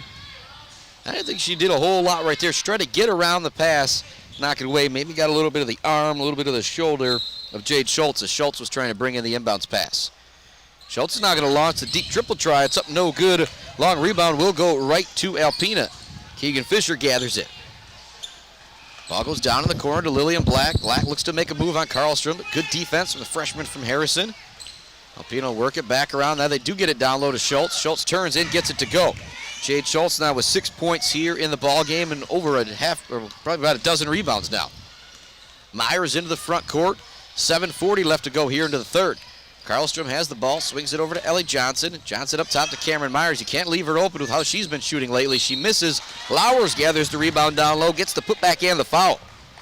Second chance tonight for Laura Lowers to get an and one opportunity. She made it happen last time. The freshman from Pinconning, pardon me, now has 7 points on the night.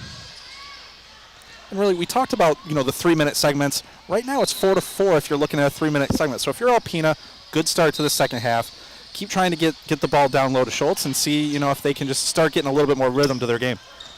Lowers knocks down that free throw. She now has 8 points. And here comes the pressure once again. It's going to be knocked away. Cameron Myers ends up with the ball. She brings it in the front court. Beautiful pass down low to Lowers, and Lowers lays it in. I even heard a great pass, I think, from Coach Rodenbow over on the other side of the hoop. There was a couple defenders down there for Alpena. She split them both with that beautiful pass.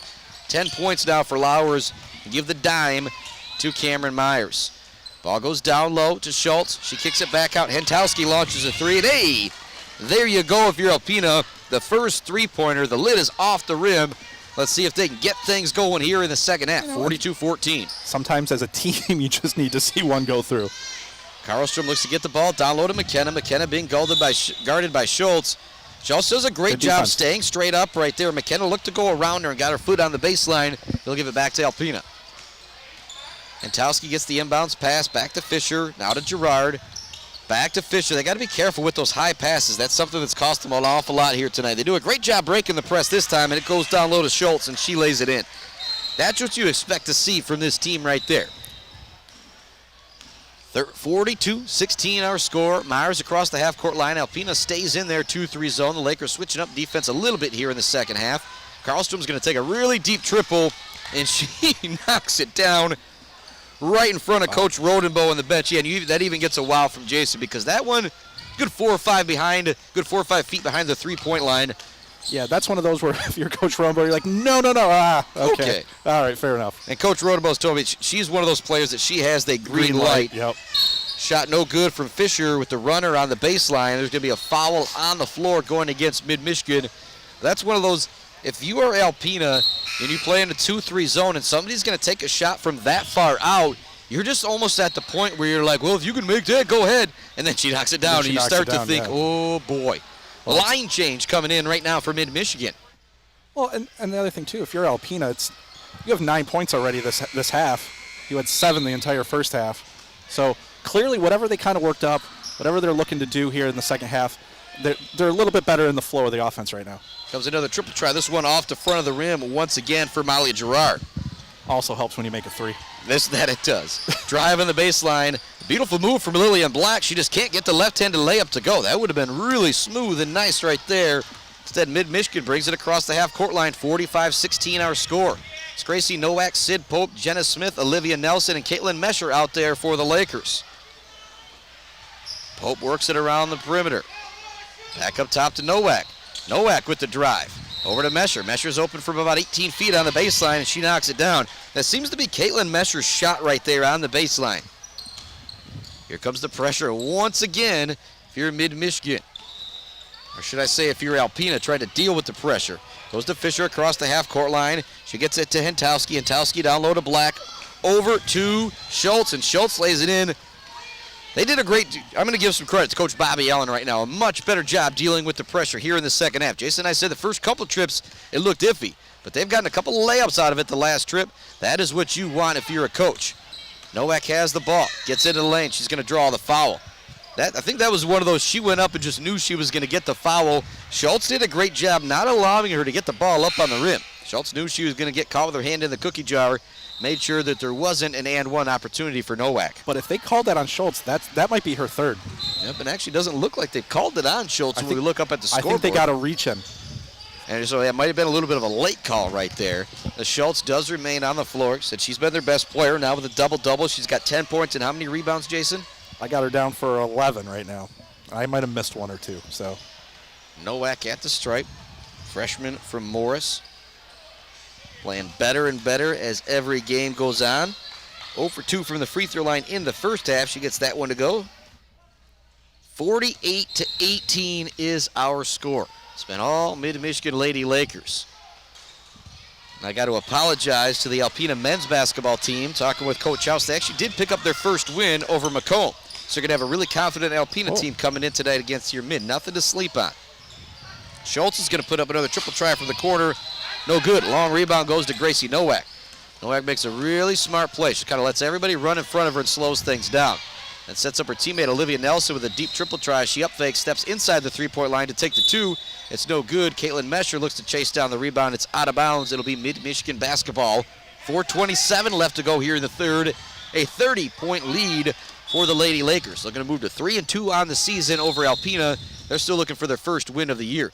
Jenna Smith gets the inbounds pass. Her shot is blocked. It goes out of bounds. I think she's kind of laughing for a foul call. That's what you do when you're up by a lot. You don't get mad over the missed foul call. You just say, hey, missed one there.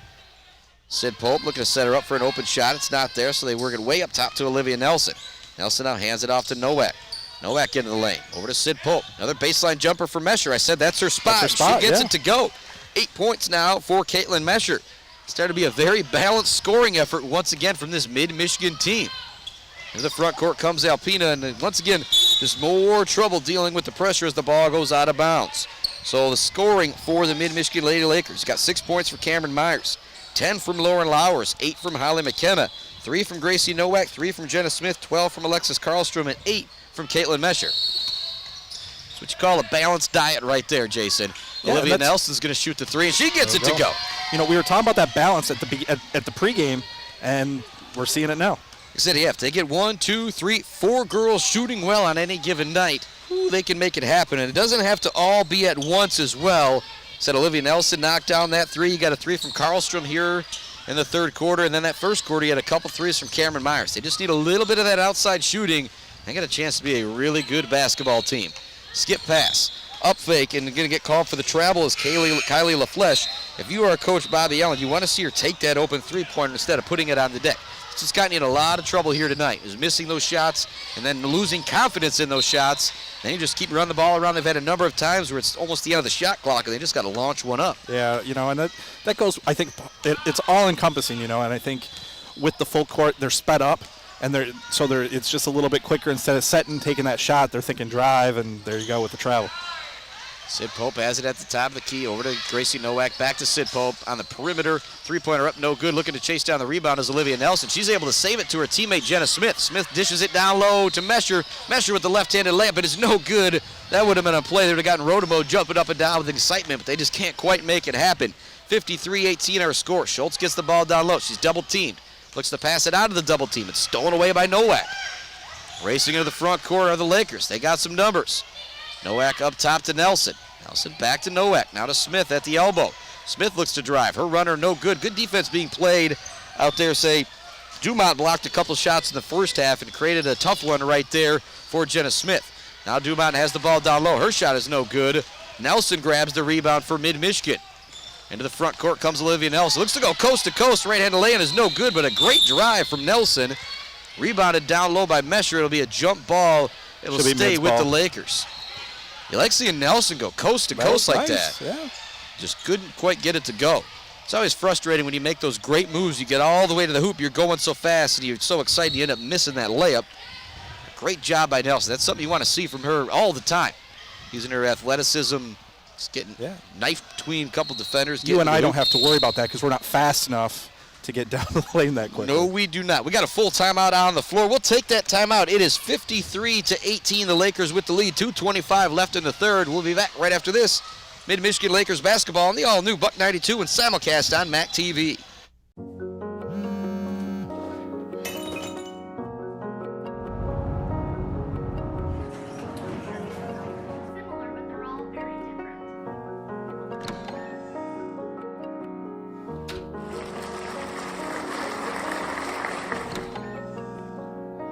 I got you something. What? My mug. Oh,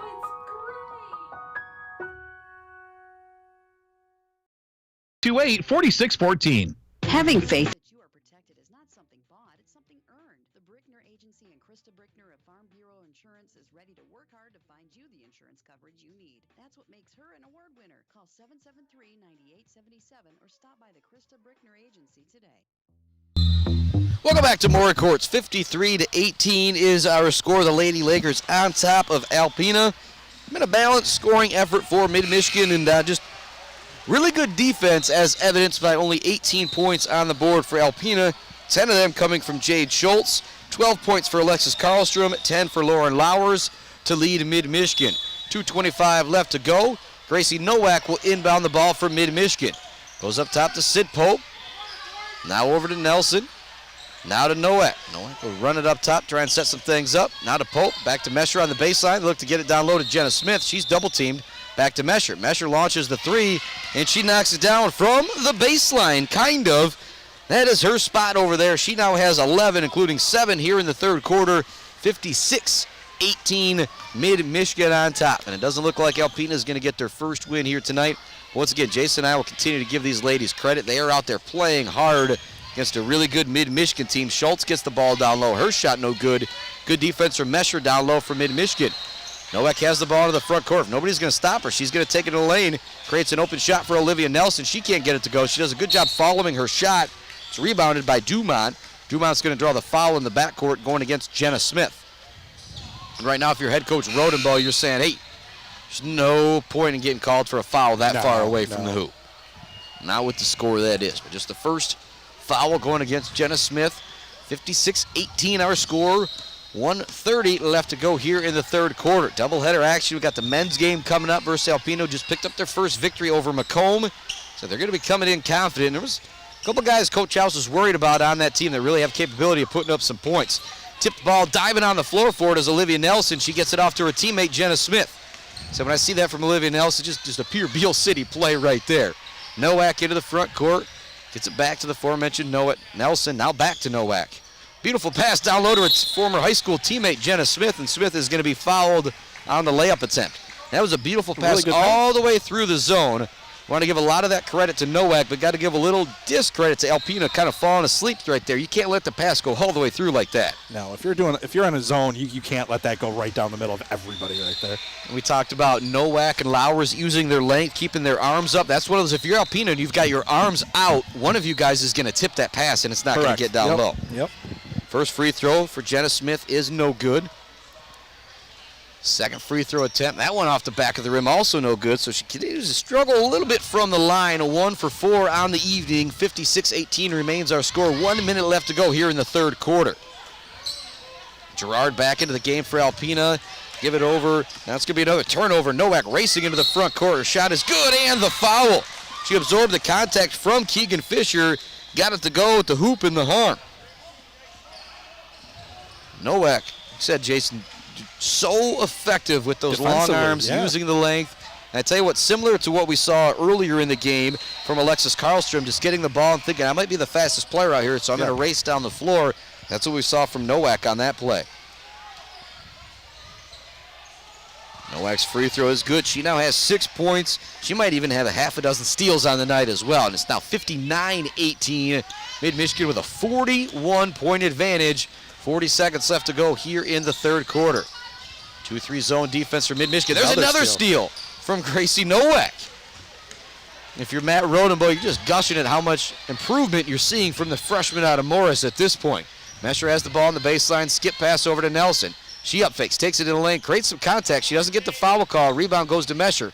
Up top to Nowak. Nowak in the lane, out to Pope. Down in the corner to Mesher. Mesher with a skip pass to Nelson. She's going to try the triple try.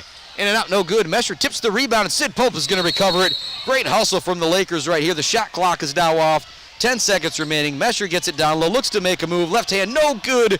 Looks to get the rebound. Dumont is able to gather it for Alpena. 4 seconds left for Girard. I don't think she's going to get a shot up. 59-18 is going to be our score as we head to the fourth quarter.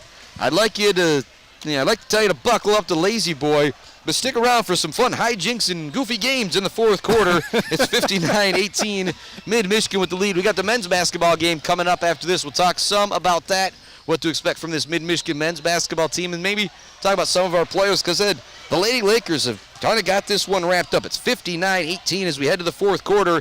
It's Mid-Michigan Lakers basketball on the all-new Buck 92, simulcast on MAC TV, mactvnetwork.org/midbasketball. Humane Animal Treatment Society is an animal adoption center that helps find animals forever homes and provide them with certain medical treatments. There are many ways you can help their cause. You can volunteer at HATS by running and reading with the animals, helping the staff with daily routines, and photographers can take pet pictures to boost their portfolio. There are still many animals looking for a forever home.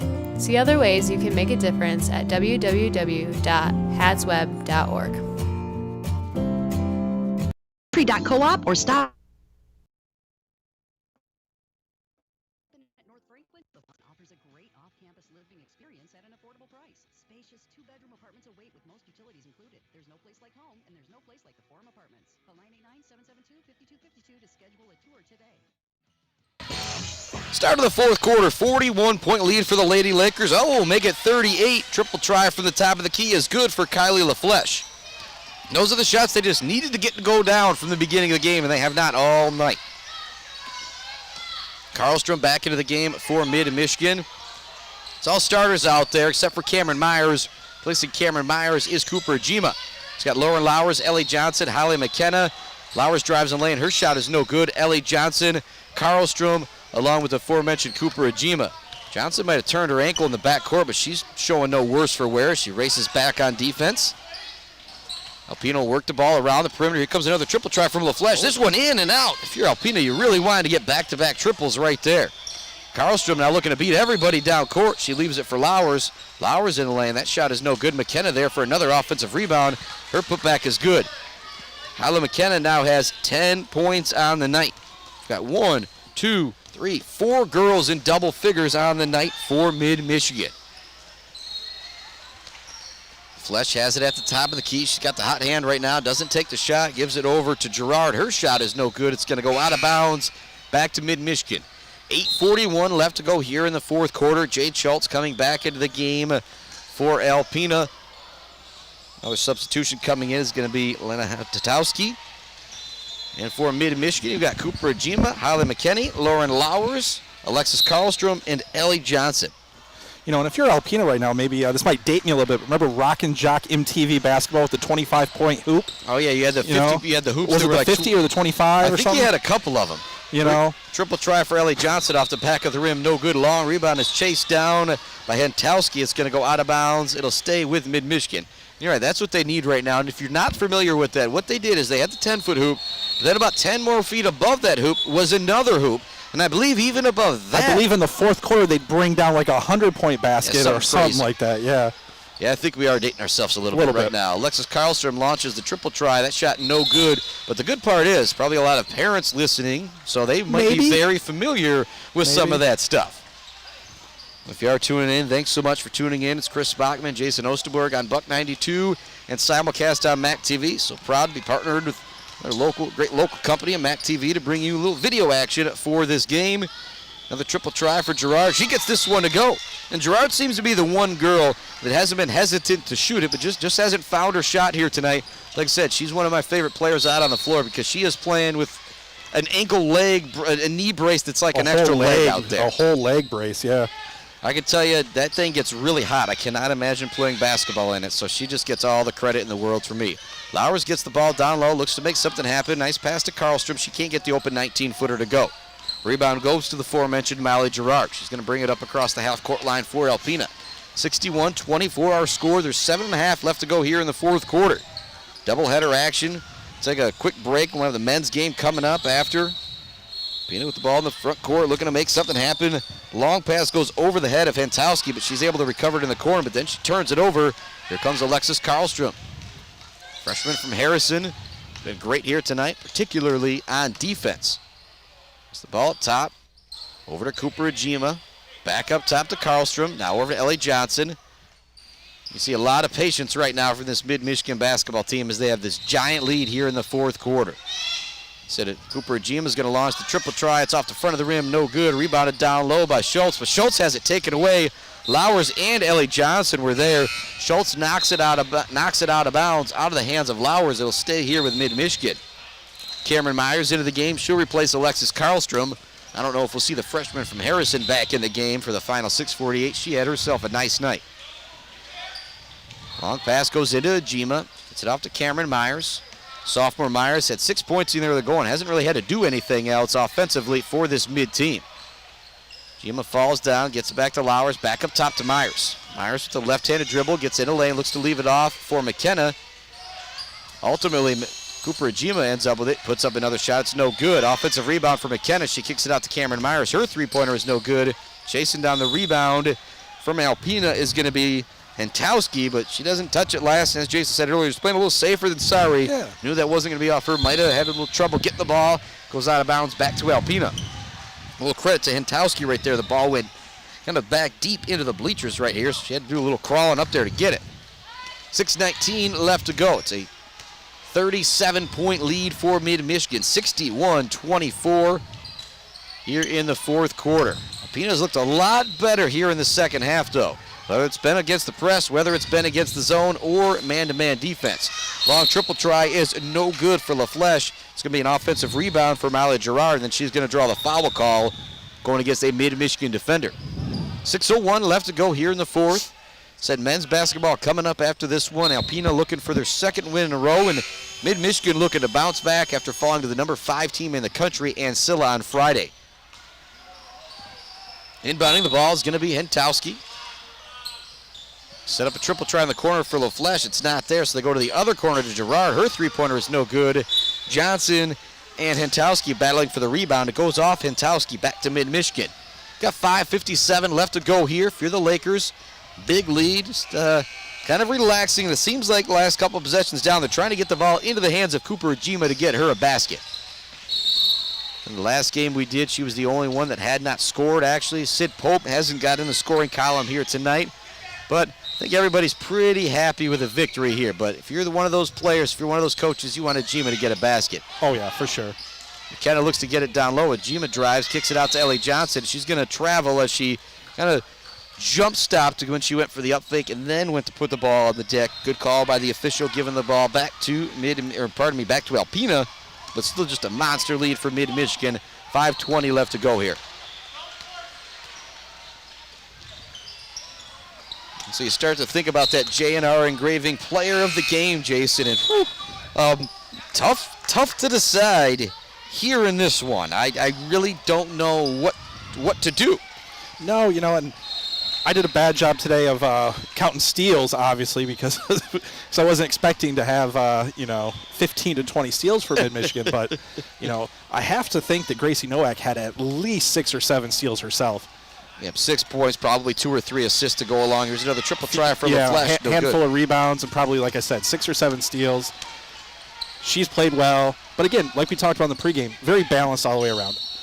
No one's had a glaringly bad game where they've struggled from the floor, turned the ball over a lot. Nothing like that. They've all played really solid. They played great defensively, played as a team, played cohesive defense. So, And as we say that, it's great ball movement all around from Mid-Michigan. It goes into the middle of the lane to Jenna Smith, and she gets the hoop and the foul. So as you were talking about, they were just moving the ball beautifully. Jenna Smith made a nice cut, kind of towards the free throw line, got it turned, got the basket to go, and drew the foul. She now has 5 points, can make it 6, but she's 1 of 4 from the line. She's got to knock down this one. It rims out for her. It's surprising too because she's got a nice stroke. She's got really good form on her shot there. It's not disjointed or anything like that. She's just not knocking them down tonight. Another triple try for Hentowski, no good. But if you're Alpena, that's what you need to do at this point is just launch any 3 if you're open. Rebounded by Mid-Michigan. Nowak back into the front court. Leaves it for Sid Pope. Sid Pope down in the corner to Mesher. Mesher looks to get the skip pass to Nowak. Reading it, though, with Santowski, and Mesher saw that. It was a great basketball play right there for Mesher. She ended up getting the ball over to the far side of the court to Nelson, who traveled and is going to give it back to Alpena. Yeah, and she knew she traveled right away. Fisher across the half-court line. Sophomore from Bel Air, still yet to get in the scoring column for Alpena. She's been one of the better players handling the pressure for Alpena. Mesher quickly into the front court after she knocks the ball away, racing down for the layup, and she gets it to go. And we talk about that player of the game, Caitlin Mesher. She's got 13 now. Yeah. You think about her shooting percentage, I think I've only seen her miss one shot. She's leading the team in scoring. She's got quite a few offensive rebounds as well. Nowak, once again, gets her hands in the passing lane to knock it away. They get it down low to Schultz. Schultz does a great job catching and finishing right there. She kind of had to tip it to herself a couple times and had Mesher and Jenna Smith right around her and was still able to put it in. She now has 12 points. Sid Pope with the ball on the far wing in front of the Mid-Michigan bench. She's kind of running some clock here. If you get an open shot, you're going to take it, but if you're Mid-Michigan, you don't mind running pretty much the whole shot clock. Great cut from Kaylin Mesher. Jenna Smith hits her. Mesher can't get the basket to go. She gets her own rebound. That putback is no good. Another rebound down low for Mid-Michigan. Ultimately, Schultz gathers it and gets it into the hands of Molly Gerard. 65-26 our score. 3:15 remain all game. Fisher has it at the top of the key. Skip pass over. Here's a triple try from LaFleche, and she gets it to go. Kylie LaFleche knocks down her second three here of the fourth quarter. She has 6 points, and it's now 65-28. For Alpena, you got the 3 threes here in the second half. You needed to knock down 3 pretty much in every quarter, and you would have been able to be in this game. And that's something that could have happened. Mesher with a nice pass down low to Jenna Smith. Extra pass over to Sid Pope. Pope can't get the shot to go. A lot of contact on the play. Jenna Smith went flailing to the ground, hoping she's all right on that one. She's exerted a lot of effort here in these last few minutes, despite the score being out of reach. Mesher will inbound the ball. 5 Lady Lakers out there. Caitlin Mesher, Olivia Nelson, Jenna Smith, Cooper Ajima, and Sid Pope. Ball's going to go into Nelson, gets it right back to Mesher. Now to Smith, back to Nelson. She's open for a 3. Great ball movement right there for Mid-Michigan to set up the open triple try off the inbounds. It's no good. Alpena into the front court. 2:30 left to go here in the ball game. Start talking a little bit about that men's game. Good defense from Cooper Ajima. She knocks it away. Here comes another triple try from Molly Gerard. That one off the rim, no good. So the men coming off of a loss versus Ancilla. Tough loss. The Alpena men coming off their first victory of the season. If you're Alpena, you're going to come in with some confidence. You look at that Mid-Michigan team, you think, yeah, only 3-2 on the year. Who have they really beat? You know, they lost to a couple tough teams in Grand Rapids Community College and Ancilla. They have a ball game coming up here in the second one. Triple try for Mesher is no good. Rebound down low goes to Alpena. Racing into the front court is Keegan Fisher. By the way, the point guard's playing the game. You wouldn't know this one's out of reach. Schultz with a drive. Up top to Gerard. Gerard with a nice jab step. Sid Pope plays good defense. Work it all the way over to Fisher. Fisher looks to get in the lane. There's nothing there. Kicks it back to Schultz. Schultz is going to put up the 18-footer off the front of the rim. No good. Cooper Ajima grabs the rebound for Mid-Michigan. You know, they didn't get a bucket there, but that might have been the best ball movement they've had all game. I agree with it. Like I said, they've been a different team here in the second half. Maybe that's because a little bit of the pressure has been taken off for the Mid-Michigan ladies. But regardless, if you're coach Bobby Allen, you think to yourself, think to the girls, hey, we played all right in that second half. This is a good Mid-Michigan Lakers basketball team. The first half, yeah, it wasn't pretty, but the second half, other than some of those turnovers against the press, they've been all right. Been okay. They scored 21 points this half. You know, they had 21 in the first half, 21 this half. It's a much different game. Yep, you're right about that. Olivia Nelson's going to be left wide open for the 3, and so she takes it, and she knocks it down. She now has 6 points, and it's back to a 40-point advantage. Calling out the play is Fisher. Goes to Schultz on the far sideline. Going to set up Keegan Fisher for the open 3. It's not there, though. Now go back to Schultz in the middle of the zone. She puts up the jumper. She gets it to go. Now 14 on the night. The freshman from Alpena has impressed. Jade Schultz, she's got 14. Double-double for her. Mesher, skip pass over to Sid Pope. Up top to Olivia Nelson. Now in the middle to Lauren Lowers. Back up top to Pope. Over to Ajima. Ajima with the drive. Passes it to Lowers. Shot up, no good off the rim. Rebound gathered down low by Lillian Black. Black gets it out to Keegan Fisher. Fisher into the front court. 40 seconds left to go now. Ball goes to Black in the middle of the 2-3 zone. She turns, kind of forces up the shot. It's no good. It's going to go out of bounds. Or say it was going to be tipped by a Laker player, so it'll stay with Alpena.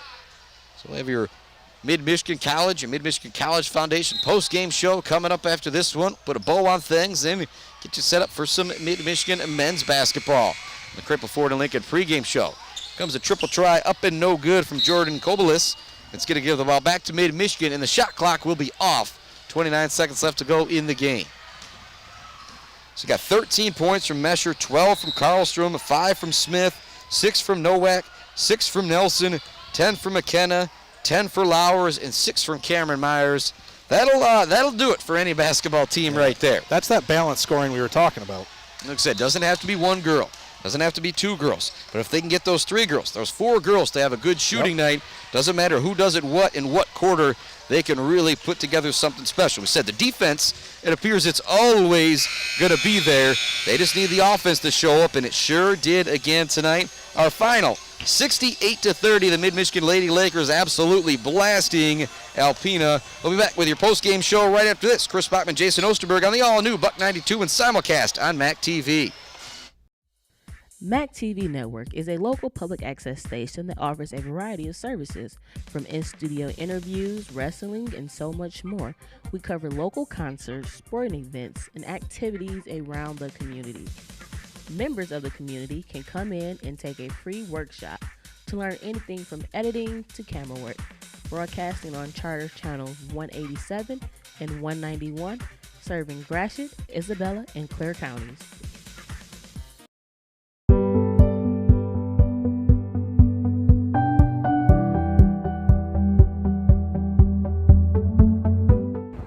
Hello, my name is Judy. There's Amy. Jillian. Amy. It's Dawn. Recently, we joined friends, family, students, community members, and fellow MID employees to engage in a lifelong learning class. Our topic of choice was American Sign Language. MID offers a wide variety of lifelong learning classes, including Dog training, Arts and crafts, photography and outdoors, Financial planning, and many, many more. We hope to see you in class soon. Want to find more information? Check our website, www.midmish.edu. Thank you.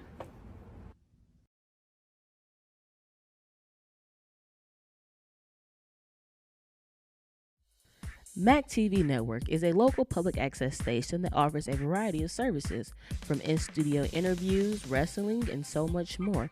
We cover local concerts, sporting events, and activities around the community. Members of the College of Mid-Michigan College Foundation post-game show. Chris Bachman now joined by the Vice President and Athletic Director of Mid-Michigan College, Matt Miller. Matt, pretty darn impressive performance from the Lady Lakers out there, but I want to give you a moment to just kind of tell everybody what's going on with Mid-Michigan sports, because obviously a very old, but once again, new thing that's going on with you guys, and Jason and I have talked about it, the level of basketball that's played here with these junior colleges. Yeah. All these kids are so hungry. It is so exciting, and we're so glad to be partnered with MAC TV to be able to have people watch this game. But next year, when fans can come to Morey Courts, we need to turn this place into a little bit of a home court advantage. Yeah. And you start to see it towards the end of games, so people kind of gathering around trying to watch. Next year, this could become a hot ticket. And like I said, we got a lot of local kids on this men's basketball team and on the women's basketball team. Yeah, we're really proud of them. A lot of great shooting, a lot of great talent out here, both on the men's and women's team. You saw it certainly tonight on the women's team. It'll be a great game tonight for the guys. It's really unfortunate that I have to keep fans away this year because there's a lot of demand, a lot of really good basketball being played. And so you're right. Next year, we're so happy to be welcoming back the fans, and it's just a great experience. Happy to be here at Maury Courts and showing people what we've got.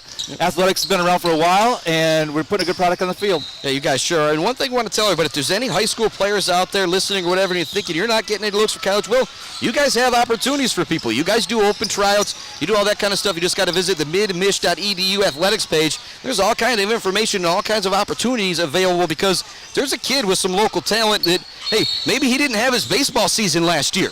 And he thinks, man, I think I can play college baseball. You want to give him a shot, don't you? Yeah, we do. We've got our coaches out all over Michigan really searching for that talent. We're fortunate to have a lot of local talent, and we search around the whole state to try to find those folks who can really make a difference here for the team. And that's all great, but we also look for those great students, too.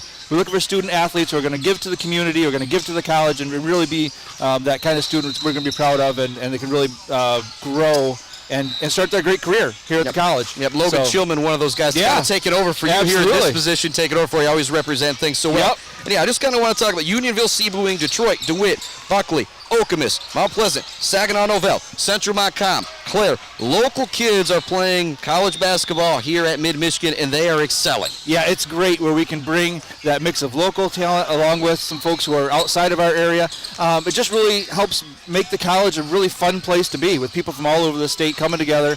We certainly have that with our great relationship with CMU, where students are going back and forth because those classes transfer so well.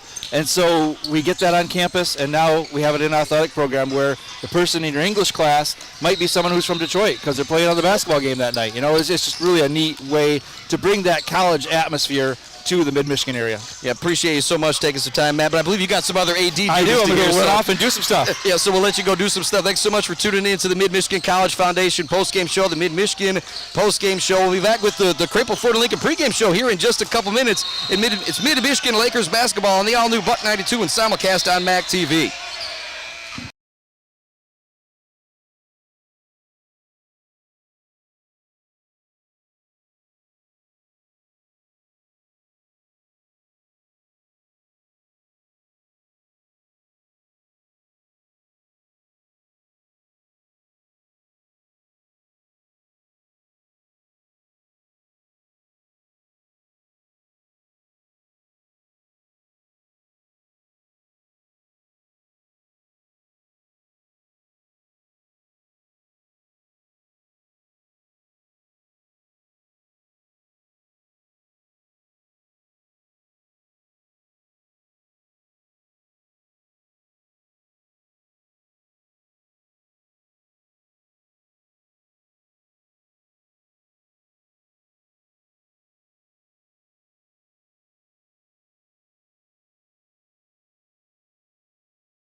Hello and welcome back to More Courts. Chris Bachman, Jason Osterberg, simulcast on the old Buck 92, or the all-new Buck 92. I want to call it the old Buck 92 because it's got a good ring to it, but we're simulcast on Buck 92 and Mac TV. Any way you want to find us, you can find us. The Mid-Michigan Laker girls, a big, big victory. And now the men, after a tough loss on Friday, this is one of those games. I think this needs to be a bounce-back game. Bounce-back game. Yeah, I was just going to say that. I missed last Friday's game. I wish I didn't miss it.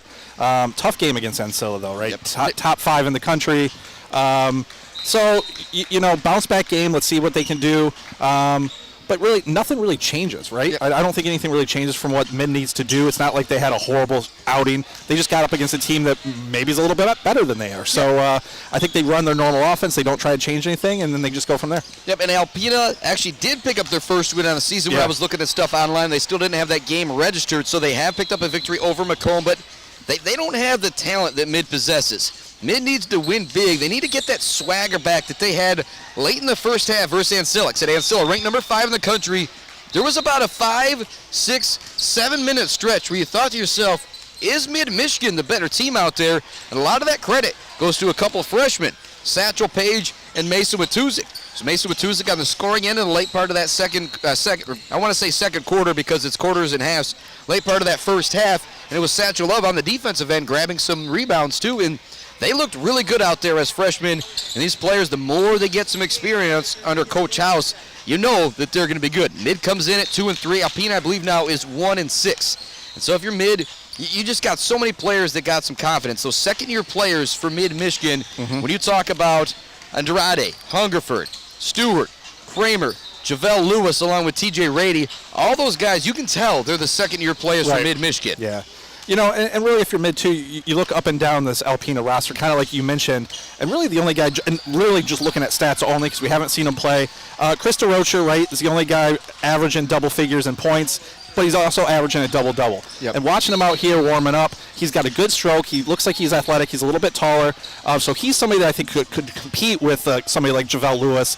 But when Alpena's coming in here, when you're talking about JaVale Lewis too, his athleticism is so head and shoulders above almost anybody you're going to see in this league to begin with. I mean, he's a high-level D1 player. That's where Alpena, I think, is going to struggle a little bit. Yeah, but Parker New also averages 17 a game for them. So they got a couple of guys down low that are okay. But what are you going to do out on the outside when you're having to deal with Stewart, Pruitt, Hungerford in the backcourt? Like I said, they all play really good defense. And the three-point shooting is the one thing that maybe really hasn't been there for this Mid-Michigan men's basketball team as I try and pull up some stats here. As of right now, just shooting it at a 30% clip. And you've got some guys like Tomsick, 8 of 17, but Tomsick just 3 of 14 from three-point land. Isaac Hungerford, 3 of 15 from three-point land. If those guys start to knock down some shots, which they will, that's going to pay some big dividends for this Mid-Michigan basketball team. And so if you're Coach House, you need to tell those guys to keep shooting, but shooting it at a 30% clip as a team, that's not going to get the job done. Might get the job done against Alpena, but when you're playing against that Ancilla team, you need to be 45%. 45, exactly, yeah. You need each one of those guys to hit one additional per game, anything like that, or quit taking forced shots. And again, I wasn't here on Friday, didn't see if they were taking forced shots, but if you're shooting 3 of 15, my guess would be some of those are forced, rushed, something along those lines. Get in the offense, get set, maybe get a better look. Yeah, but the one other thing that I look at with this Alpena basketball team is the towns where these guys come from. You've got Reed City, you've got Alpena, you've got Ascoti, you've got Brimley, a couple more Alpena and Kalkaska. A lot of northern Michigan basketball talent, but once you get down south, and as you know, if you pay attention to McCabe, Detroit Free Press Top 10, if you're north of Lansing and you get ranked in there, you know you're a really good basketball team. So like I said, just not as much respect for these guys coming from northern Michigan, and that's why they go to Alpena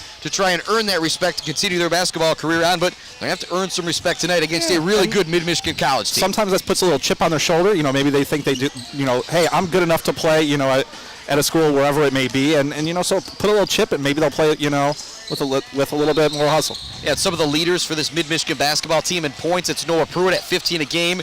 Tim Stewart, not almost a triple-double, but he's the guy that really fills up the box score along with JaVale Lewis, 13, 9, and 5 coming into tonight. Micah Kramer averaging 8 points per game. Mason Watuzik, I think 13 or 15 last game to lead all scorers for Mid-Michigan. And the big man down low, JaVale Lewis, 12 points, 10 rebounds, around 4 blocks per game. And it's one of those that he's a lot of fun to watch, and he's somebody, wherever he ends up playing basketball, he's going to have a couple fans following him with us. Oh, too. yeah. And you get to meet these kids, right? And he's just such a good kid. You root for him. He's one of the guys that comes up every game, after the game, before the game, dabs us up, says hello, how are you guys doing? Thanks for coming out. Those are the kind of things where you want to see a guy succeed. Yep, definitely. And so that's going to wrap things up here for our Crapple Ford and Lincoln pregame show. When we come back, starting lineup, opening tip.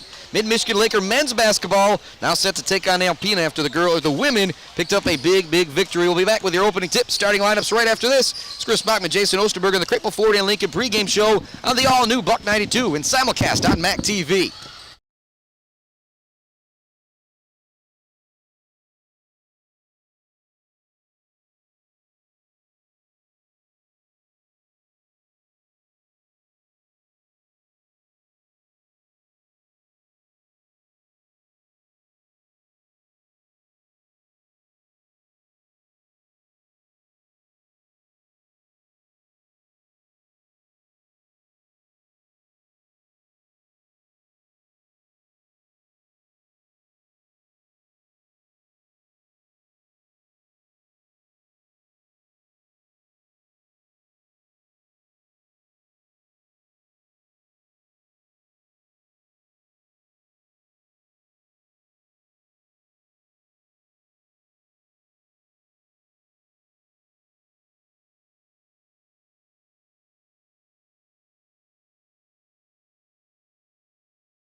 Find a path to affordable home ownership. We know that everyone's story is different. And we take the time to get to know you and understand your goals. We're proud to help make that path to home ownership more accessible to so many people. Community is at the core of everything we do because Mercantile gets it. Member FDIC, Equal Housing Lender.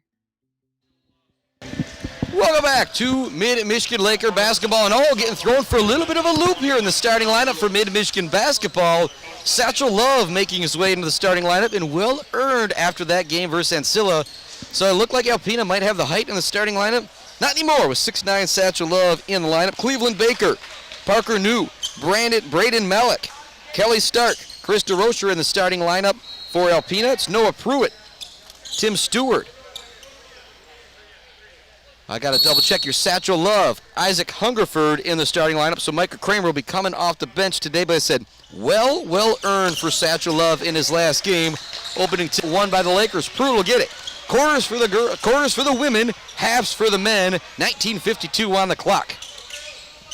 Pruitt the ball at the top of the key over to Tim Stewart. 2-3 zone look right now. Goes down low to Satchel Love. Easy basket for Satchel Love. Kind of a lazy 2-3 zone right there from Alpena, allowing the post entry pass. You had Satchel Love and JaVale Lewis kind of stacked on top of each other, almost like Lewis was creating a screen for Satchel Love.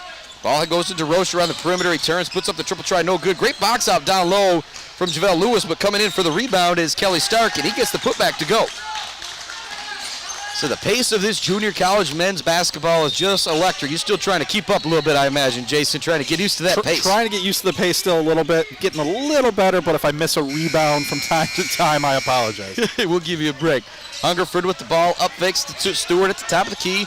Now to JaVale Lewis, over to Pruitt. Pruitt's going to take the triple try with DeRocher right in front of him. DeRocher makes the shot difficult. Strong rebound down low from Kelly Stark.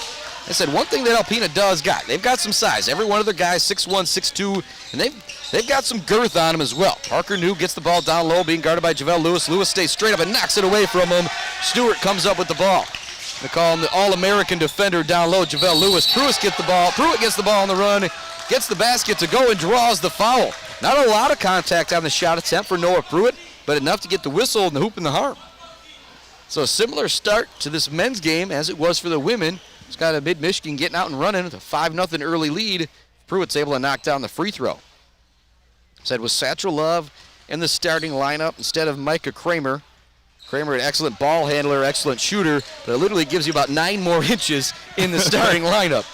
Well, and with Parker New and DeRocher, they're both tall, like 6'8", 6'9", so you need a little bit extra height in there right now to start. Into the front court, DeRocher has it, being guarded by Satchel Love. Back up to the top of the key, it goes to Braden Malik. Now back to DeRocher. DeRocher taking his time, left-handed dribble across the perimeter. Does it back right in front of the Mid-Michigan bench. They go down low to Parker New, being guarded by Javelle Lewis. Lewis staying straight up. New goes a little wild shot right there. He wants the foul call, doesn't get it. Mid-Michigan races into the front court. Stewart's going to stop and pop the transition triple. It's no good. Chasing down the rebound is Isaac Hungerford. He gets it to Lewis. Lewis back to Hungerford. Back up top to Pruitt. Another 3 attempt. Nope, he up fakes. Back to Stewart in the corner. Hungerford's open for a 3. He gets it to go. And if Hungerford can start knocking down the triple, that creates a whole different... and that was great ball move there. They could have had 3 different shots on that possession. Found the open man, and he was able to knock it down. Yeah, but if Hungerford sees that ball going, like I said, just 3 of 15 from 3 on the year. And here's going to be a turnover for Alpena as the ball goes in the backcourt. A little bit of a wild pass down low. Pressure from Javelle Lewis creating that. It is 8-2 here in the early going. My bad to Kelly Stark. Forgot about his bucket earlier when I said it was 5-0. It was 5-2. It's 8-2 now. 17:36 left to go here in the first half. Substitution, Ryan Ramsdell coming into the game for Alpena. He's going to replace Parker New. You and I both said that's just a fun name to say out there, Ryan Ramsdell. It is kind of fun. Yeah. Stewart will inbound the ball. Goes to Pruitt to 2-3 zone. Look for Alpena. Hungerford gets the ball in front of the Alpena bench. Work it back over to Stewart. Now going to run Hungerford on the baseline. They're going to go back to Satchel Love in the post. They get it to him. Love kicks it to Pruitt in the far corner. Pruitt brings thing back up top. Just 3 seconds left on the shot clock. Stewart notices it. He gets in the lane. The shot no good. Satchel Love there for the offensive board. The putback is good. Satchel Love with his first start looking really impressive here in the first 3 minutes, Jason. Sounds like he's picking up right where he left off last Friday. Braden Malik will bring it across the half-court line for Alpena. No full-court pressure from the Laker men's basketball team here in the early going. Man-to-man defense. DeRocher has it at the top of the key, being guarded by Javelle Lewis. Gets it to the cutter. Shot is up. It rattles around the rim. It does not drop in. Satchel Love mistimed the rebound, so Stewart ends up bringing it down. Not a bad shot attempt from Kelly Stark right there as he got the pass in the lane. Just couldn't get the basket to go. Pruitt thought about another 3. Instead, he takes it in the lane, creates some space for an open 14-footer. No good. Satchel Love with his hands on another offensive rebound, but he can't corral it. Goes to Alpena. Cleveland Baker across the half-court line. Up ahead to DeRocher. DeRocher looking to spin on Lewis. It's not there. He goes back up top to Baker. Malik looking to create some space. He puts up the triple try on the step back. It's no good. Grabbing the rebound is Satchel Love. Love to Pruitt. Pruitt into the front court. Leaves it for Stewart. Stewart's open.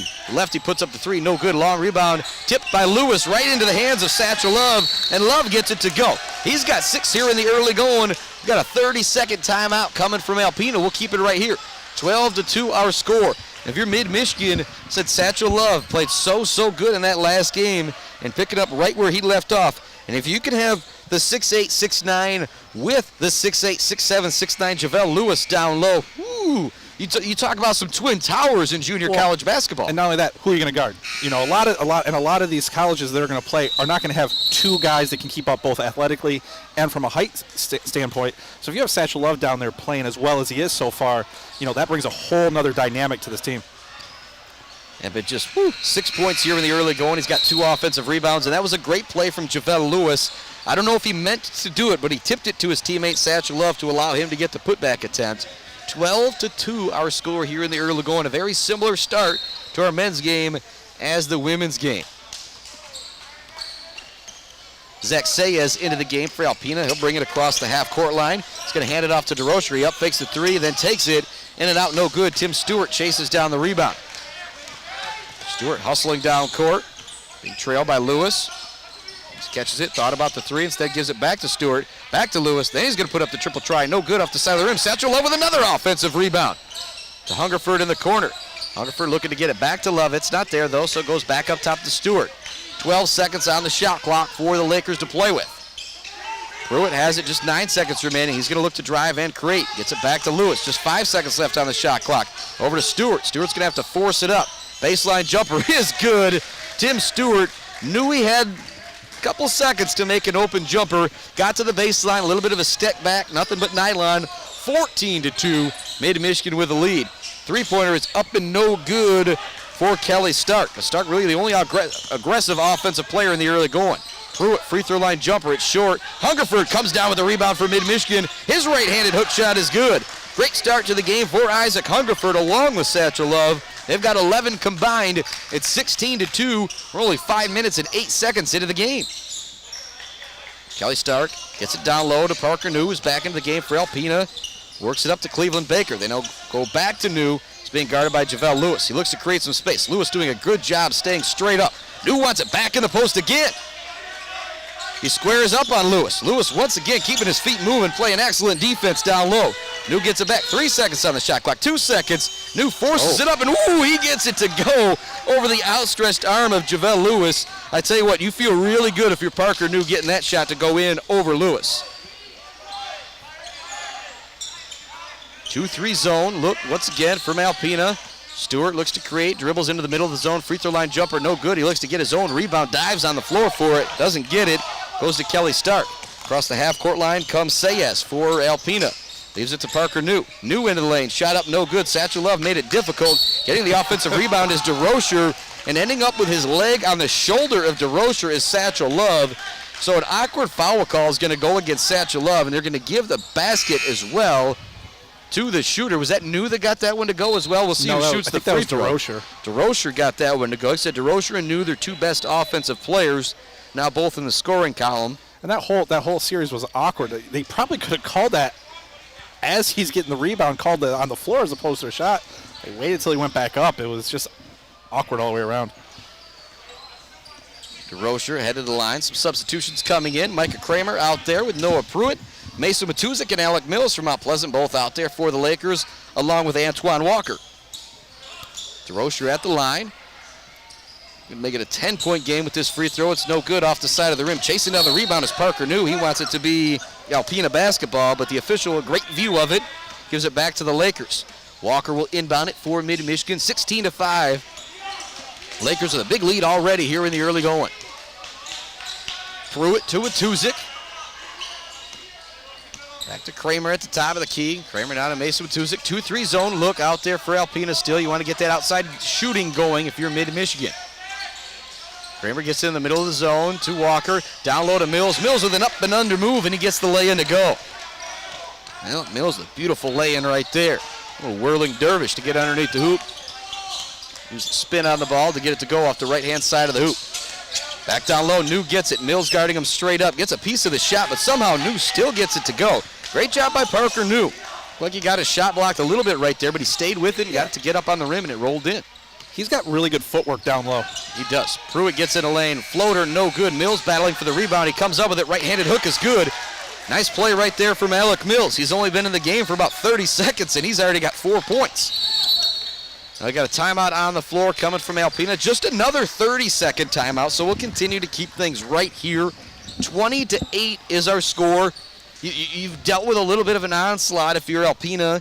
Similar to the Alpena girls, you're just not getting anything to go down right now.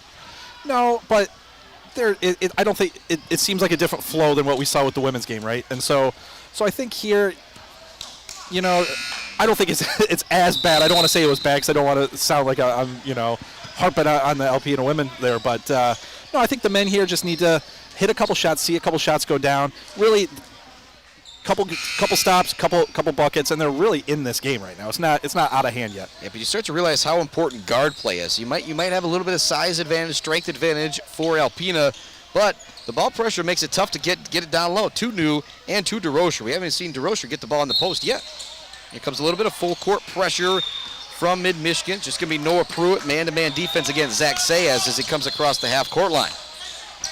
Swing it over on the perimeter to Malik. Malik looks to drive, nothing there.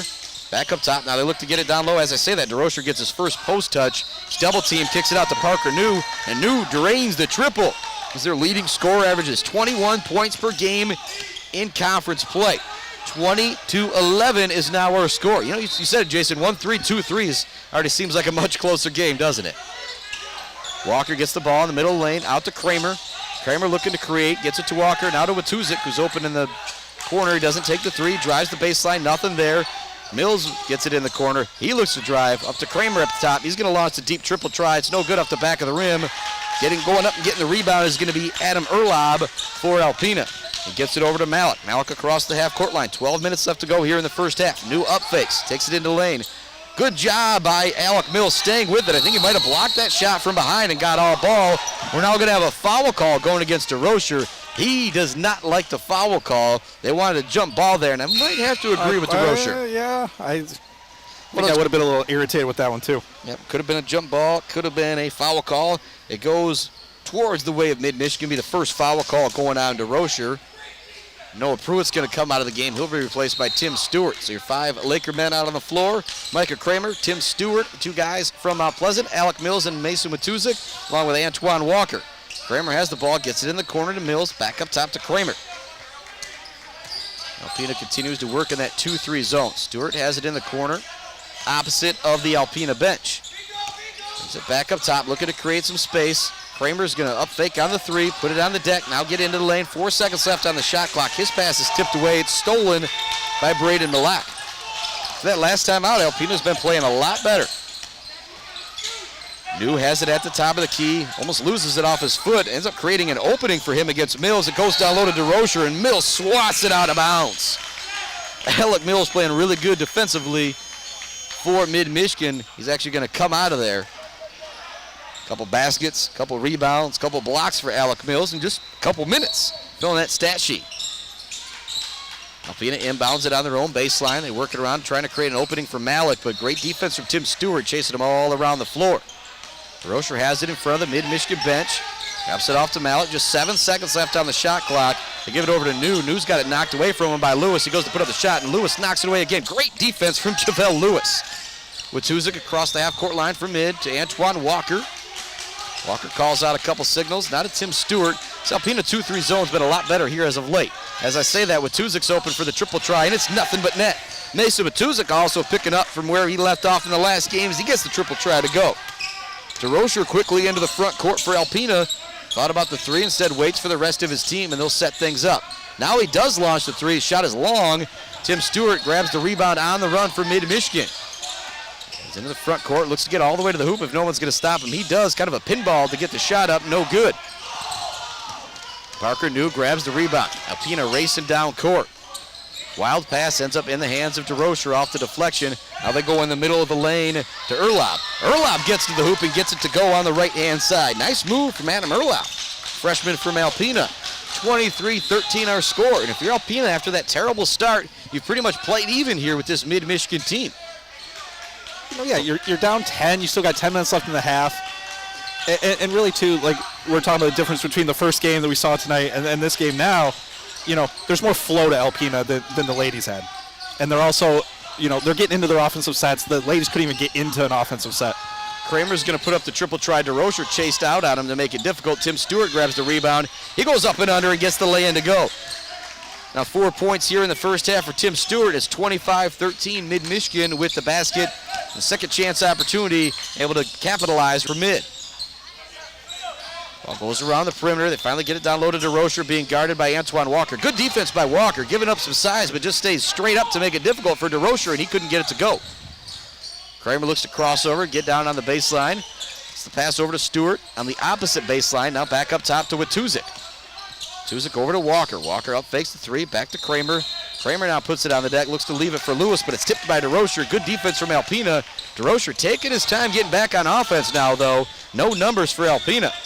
It's an open jumper. It is up and no good. Skying for the rebound is Tim Stewart. Zach Sayas had an open jumper from the baseline, couldn't get it to go. Yeah, you're DeRocher, though. You're going straight up against Javale Lewis on both ends of the court. There's no wonder he's already getting a little winded.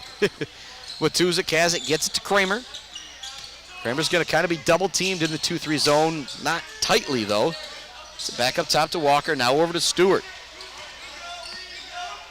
Stewart to Kramer. Down in the corner to Walker. He's going to set. He's going to fire. Shot no good. Long rebound goes into the hands of Braden Malik. And we're going to have a foul in the backcourt. Not a good foul right there if you're Antoine Walker of Mid-Michigan. It's 8:11 left to go here in the first half. It's a 25-13 lead for the Mid-Michigan Lakers. Ryan Ramsdell coming back into the game for Alpena. You know, and since the first time he came in, I'm trying to figure out who he looks like. With those rec specs he's got on, little looks like Kurt Rambis. Actually, yeah, he kind of does have a little bit of Kurt Rambis. Fit a little bit longer hair, a little bit. Kurt he's kind of got Rambis-esque. the flow to the top of there. Yeah. He needs the party in the back to go with the Kurt Rambis. Across the half-court line comes Malik for Alpena. He's done a good job playing point guard, dealing with the pressure of Pruitt. Tries to go all the way to the hoop this time, takes some contact, and he gets it to go. First points of the night for the freshman from Oscoda. Pruitt across the half-court line. It was actually Oscoda who ended Beale City's season a couple years ago, and so I imagine Malik and Logan Chillman have battled a couple times before. We'll see Chillman next year for the Lakers, out with the ACL this year. Long three is no good for Pruitt. Great job boxing out down low by Parker New, keeping JaVale Lewis away from the rebound. Malik into the front court. 25-15 our score, 7.5 remaining here in the first half. Malik's going to take the 16-foot jumper. He gets it to go. So the point guard from Oscoda playing pretty good here in the first half. Like I said, Noah Pruitt, nothing to sneeze at, trying to get the ball up across the half-court line with him pressuring you. Antoine Walker has it knocked away from him. Malik's got it, looking to go coast to coast now. He's got one teammate with him. He doesn't pass it. A shot no good. Satchel Love gets the rebound. You got to give the ball up to Cleveland Baker right there if you're Malik. You got the 2-on-1. You got to take advantage of it. Walker has the ball, gets it to Pruitt in the corner, looking to get the ball in the post down to Satchel Love. It's poked away by Ryan Ramsdell, and Ramsdell is going to get called for the foul. 6:54 left to go here in the first half. It's 25-17, Mid-Michigan with the lead. Now, Alpena team, as I look over there, too, they've only got 8 guys dressed tonight, too, just like the girls. So you just talk about the heart that these kids have to play with. The pace of this level of basketball is just breakneck. We only have 8 kids. They've all got to be in really, really good shape. Yeah, and I mean, Mid has so many players they can just interchange, come in and come out, even for a couple minutes stretch, just to get some guys off the bench, get a drink of water. But when you only have 8-7 guys, that makes it really tough. Satchel Love's no good down low. Great defense being played by Ryan Ramsdell. Braden Malik into the front court. Played well the last couple minutes here for Alpena. Screen and roll's not there for him and Parker New. They're working in the corner to Ramsdell. Back up top to Baker, being guarded by Watuzik. Now over to Kelly Stark. Stark looks to drive on Walker. Nothing there. Here comes the triple try for Baker. No good. Gathering the rebound is Pruitt. Pruitt looks up, doesn't see a ton of people ahead of him, so tries to race to the other end of the court. Good hustle from Alpena getting back. Lewis has it. He's going to take the open triple try. No good. Rebound comes off hard. Comes hard off the rim right to Kelly Stark. He did a good job hanging on to that one, not letting it bounce out of bounds. Malik into the front court. Leaves it for Stark. He's going to launch a triple try. No good. Thinking it was down was Malik. The rebound is tipped around. Good job by Ramsdell staying with it, but it ultimately goes to Pruitt for Mid-Michigan as he heads into the front court. Pinballing off a couple guys right there. He up fakes. It's going to be swatted away by New. Everything but the bucket right there for Noah Pruitt. Couple nice moves. Just couldn't get the basket to go. New stayed with it. Here's an open triple try for Baker. He gets it to go, and you hear the bench erupt a little bit if you are Alpena because you made it a 5-point game. It's 25-20. And that last I want a timeout. timeout right about. Oh, see, there you go. Yeah, timeout. That last timeout for Mark Jacobs was a really, really good one. We'll take this timeout. It's 25-20 with 5:27 left to go here in the first half. Mid-Michigan basketball on the all-new Buck 92 and simulcast on MAC TV.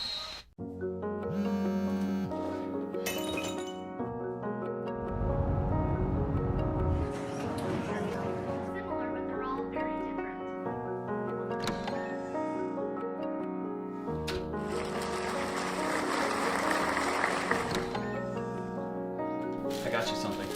What? My mug! Oh, it's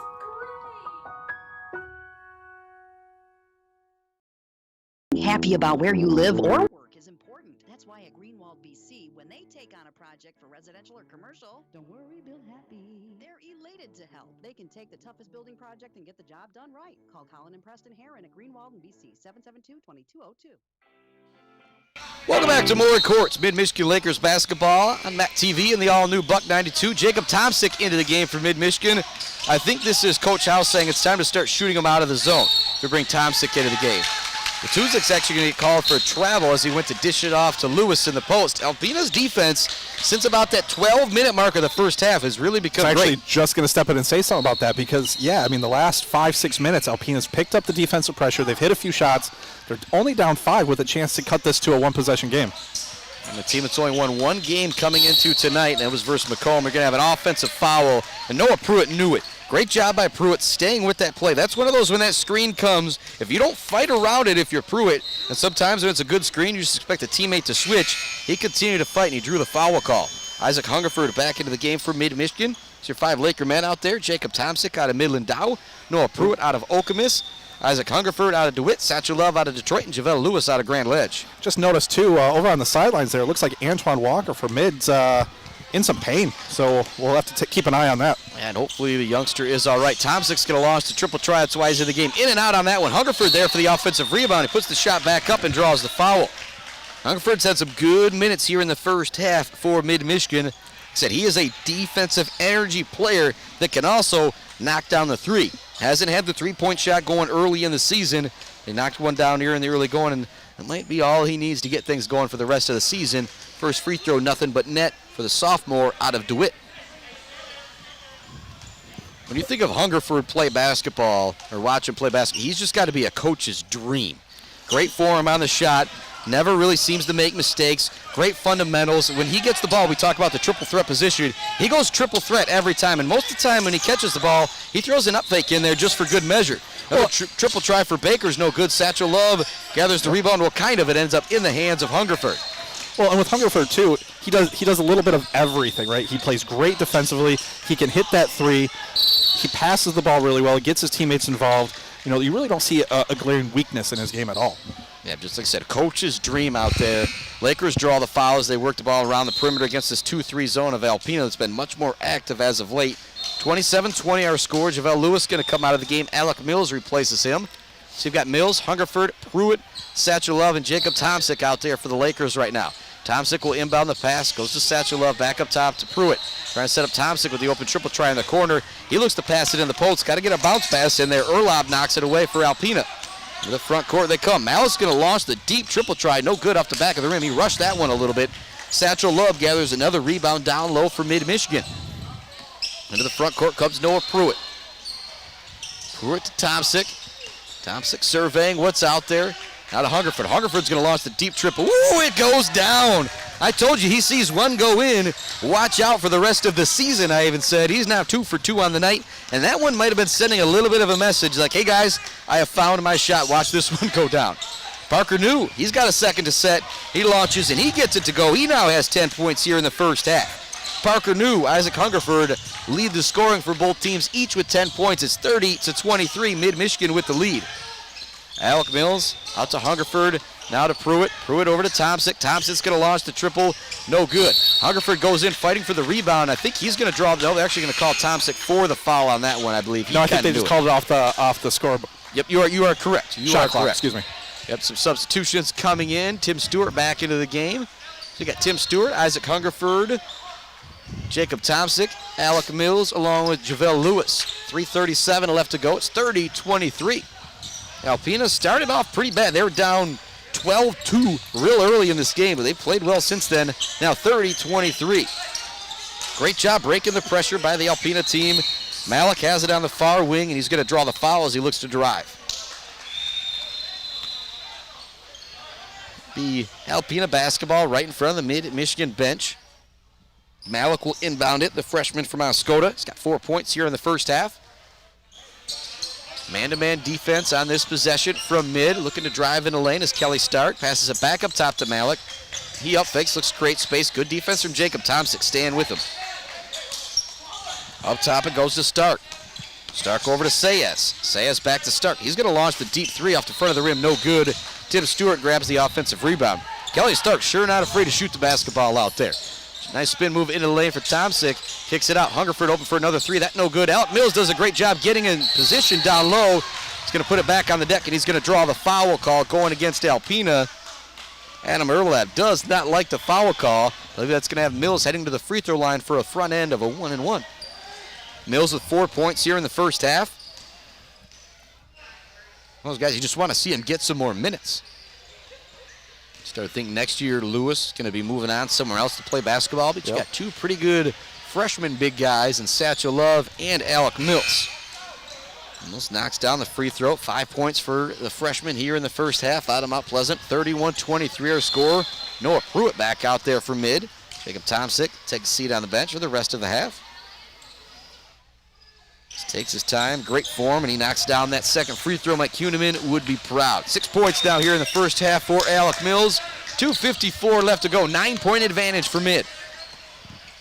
Sayas in the front court for Alpena. They're looking to get it down low to New. New being guarded by being guarded by Alec Mills. Mills stays with him all the way, but New just kind of gets it on the rim, takes that member's roll. He now has 12 points. Hungerford into the front court, uses that up fake, leaves it for JaVale Lewis. Lewis in the lane, blocking foul is going to go against New, and the hoop and the harm. JaVale Lewis usually gets those calls going against him. I think he's looking at Coach House like, hang on, I got a foul call? Lewis with his first 2 points of the night, looking to make a three at the free throw line. But with this 2-3 zone of Alpena, haven't really been able to get the ball down low a whole lot. If you are mid-Michigan. First free throw for Lewis is good. He now has 3. Finishes the old-fashioned three-point play. And here comes a little bit more pressure from Michigan. Mid-Michigan, 2-2-1 full-court press. Sayas into the front court, leaves it for Stark. Stark had a cutter. He might have been able to hit Erlob on the cut, but he didn't get it to him. Erlob gets it this time. His shot no good. Could have been a goaltending going against Lewis as he slapped the backboard on the shot. No call. Stewart races in the front court. Leaves it for Pruitt for the corner 3, and it's good. Big turnaround right there. If you are Alpena, could have been a goaltending on the other end. Instead, it comes down and it's a 3. Maybe a 5-point difference right there. And the coaches are not happy about it for Alpena. Shot swatted away as Malik looks to go up the shot. Stewart was just all over that one right there. Stewart now hounding Sayas as he looks to create an opening. They go to Stark. Stark loses it. It almost goes out of bounds off a couple Alpena players. Defensive pressure causing a lot of trouble for Alpena. Stolen away by Mills. Mills to Hungerford. Hungerford's a shot. It's good! And the foul! Isaac Hungerford with the circus shot.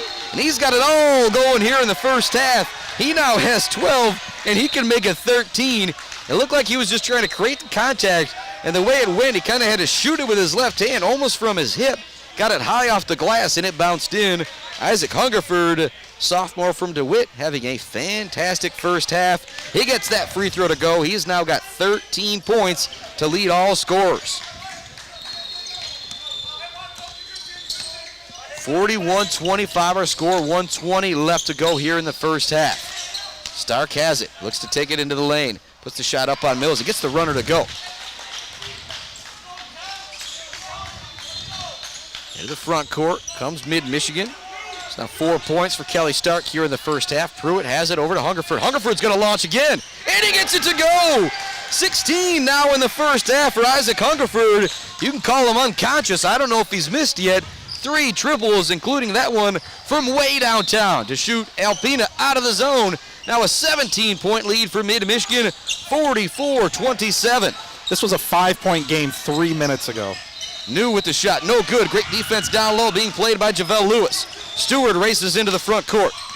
Hungerford wants it. He gets it. He up fakes. He drives into the lane, kicks it in the corner. Pruitt's open for the triple try. Oh, Stewart thought it was down, but it's no good. Quickly into the front court comes Zach Sayas. If there's anything we learned from the Alpena women's team, there's going to be no quit in this Alpena men's basketball team. 44-27 our score. Malik with a drive. Gets a good up fake, but Mills doesn't go for it. Staying straight up, there's no way Malik's going to get it up over the outstretched arm of Mills.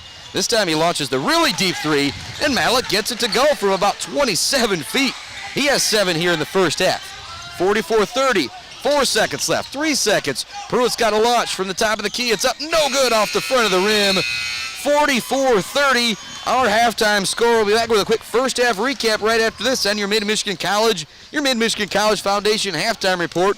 You're listening to Mid-Michigan Men's Lakers basketball on the all-new Buck 92, simulcast on MAC TV.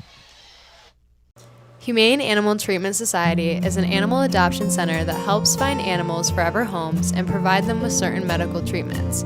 There are many ways you can help their cause. You can volunteer at HATS by running and reading with the animals, helping the staff with daily routines, and photographers can take pet pictures to boost their portfolio. There are still many animals looking for a forever home. See other ways you can make a difference at www.hatsweb.org.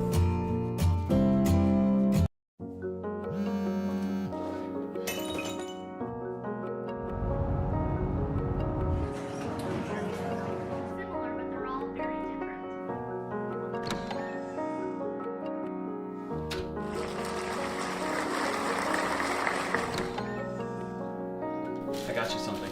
What? My mug. Oh, Period. It's time for Mid-Michigan College's halftime show, right here on the all-new Buck 92 and streaming through buck92.com. Let's head back to courtside for today's report with Chris Bachman. Welcome back to Maury Courts. 44-30, our halftime score. The Mid-Michigan Lakers jumped out to a big lead. Then there was a nice stretch for Alpena, and then there was a nice stretch for, well, Isaac Hungerford at the end of that first half. 44-30, our score. You made a couple points there when we were at break. Yeah, I mean, it was at like the 4-minute mark of the first half there. This was a 5-point game. You had that potential goaltending on Javale Lewis that wasn't called, run out. Mid got a bucket. I think that was when Hungerford got fouled as well. That was a 3-point play. And then there was 2 straight trips down the court for Mid immediately following where it was a 3-point play as well as far as getting fouled. Both could have been called a charge. And looked across the way, and Mark Jacobs, their head coach, was definitely not happy. In fact, I think he was about to get teed up, but give credit to his assistant coach. His assistant coach kind of grabbed him, calmed him down, and that's really what you want from an assistant coach, because he kind of had his right to get mad. He probably was about to get teed up, but his assistant coach, hey, calm down. We need you. We can't get you out. We're not out of this game yet. Let it go. And he did. He went and sat down, calmed down, and so let's see what happens in the second half with him as well. Yeah, but what Jason was talking about, there was a stretch. I don't remember who it was exactly going in for the layup from Alpena, and Lewis slapped the backboard very hard. It was loud. You could see the rim shaking, and that may or may have not caused the miss. But then down on the other end, it was a 3-pointer. I don't remember if that was a Pruitt or a Hungerford three. I think that was a Hungerford. But it was a 5-point difference right there. And as you said, it was a 5-point game. That made it a 7-point lead when it could have been down to 2 or 3.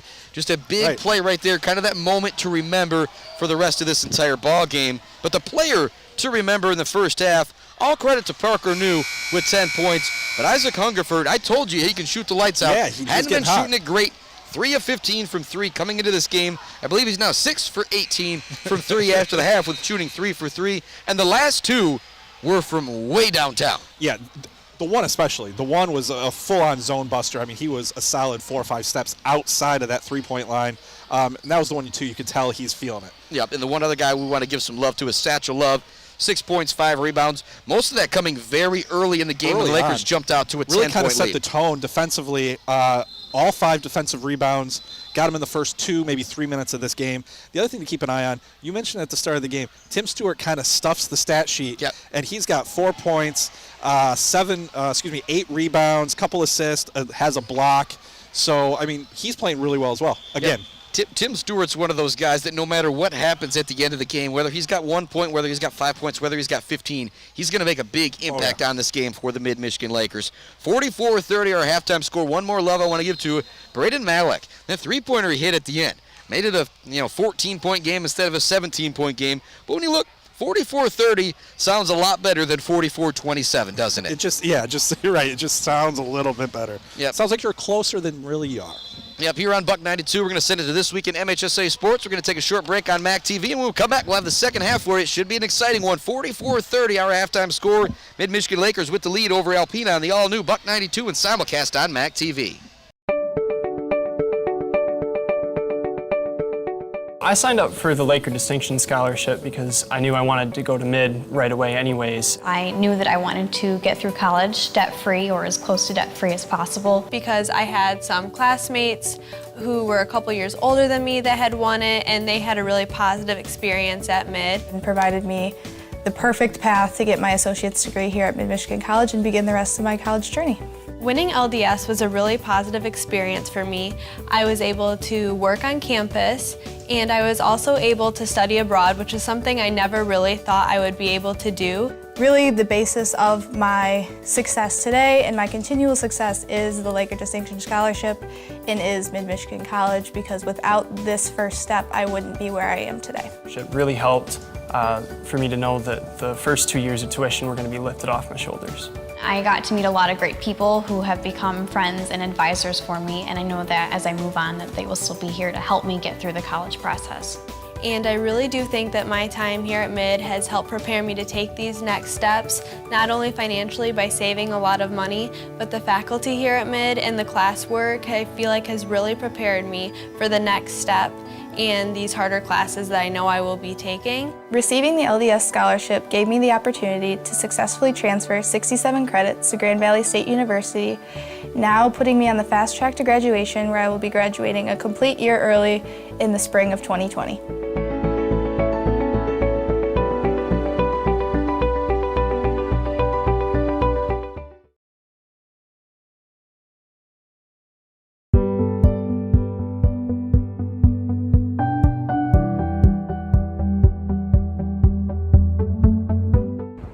Hello, my name is Judy. There's Amy. Jillian. Amy. It's Dawn. Recently, we joined friends, family, students, community members, and fellow Mid employees to engage in a lifelong learning class. Our topic of choice was American Sign Language. Mid offers a wide variety of lifelong learning classes, including dog training, arts and crafts, photography and outdoors, financial planning, and many, many more. We hope to see you in class soon. Want to find more information? Check our website, www.midmish.edu. Thank you.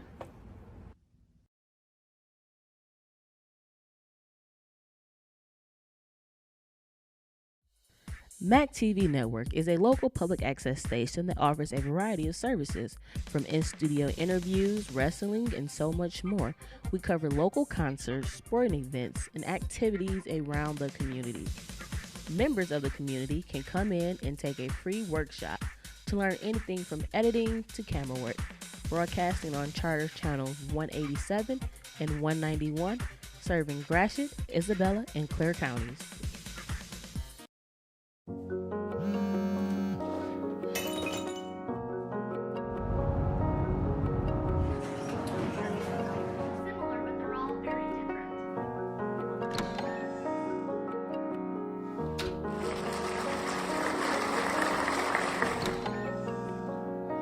I got you something. What? My mug! Oh, it's great!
Humane Animal Treatment Society is an animal adoption center that helps find animals forever homes and provide them with certain medical treatments.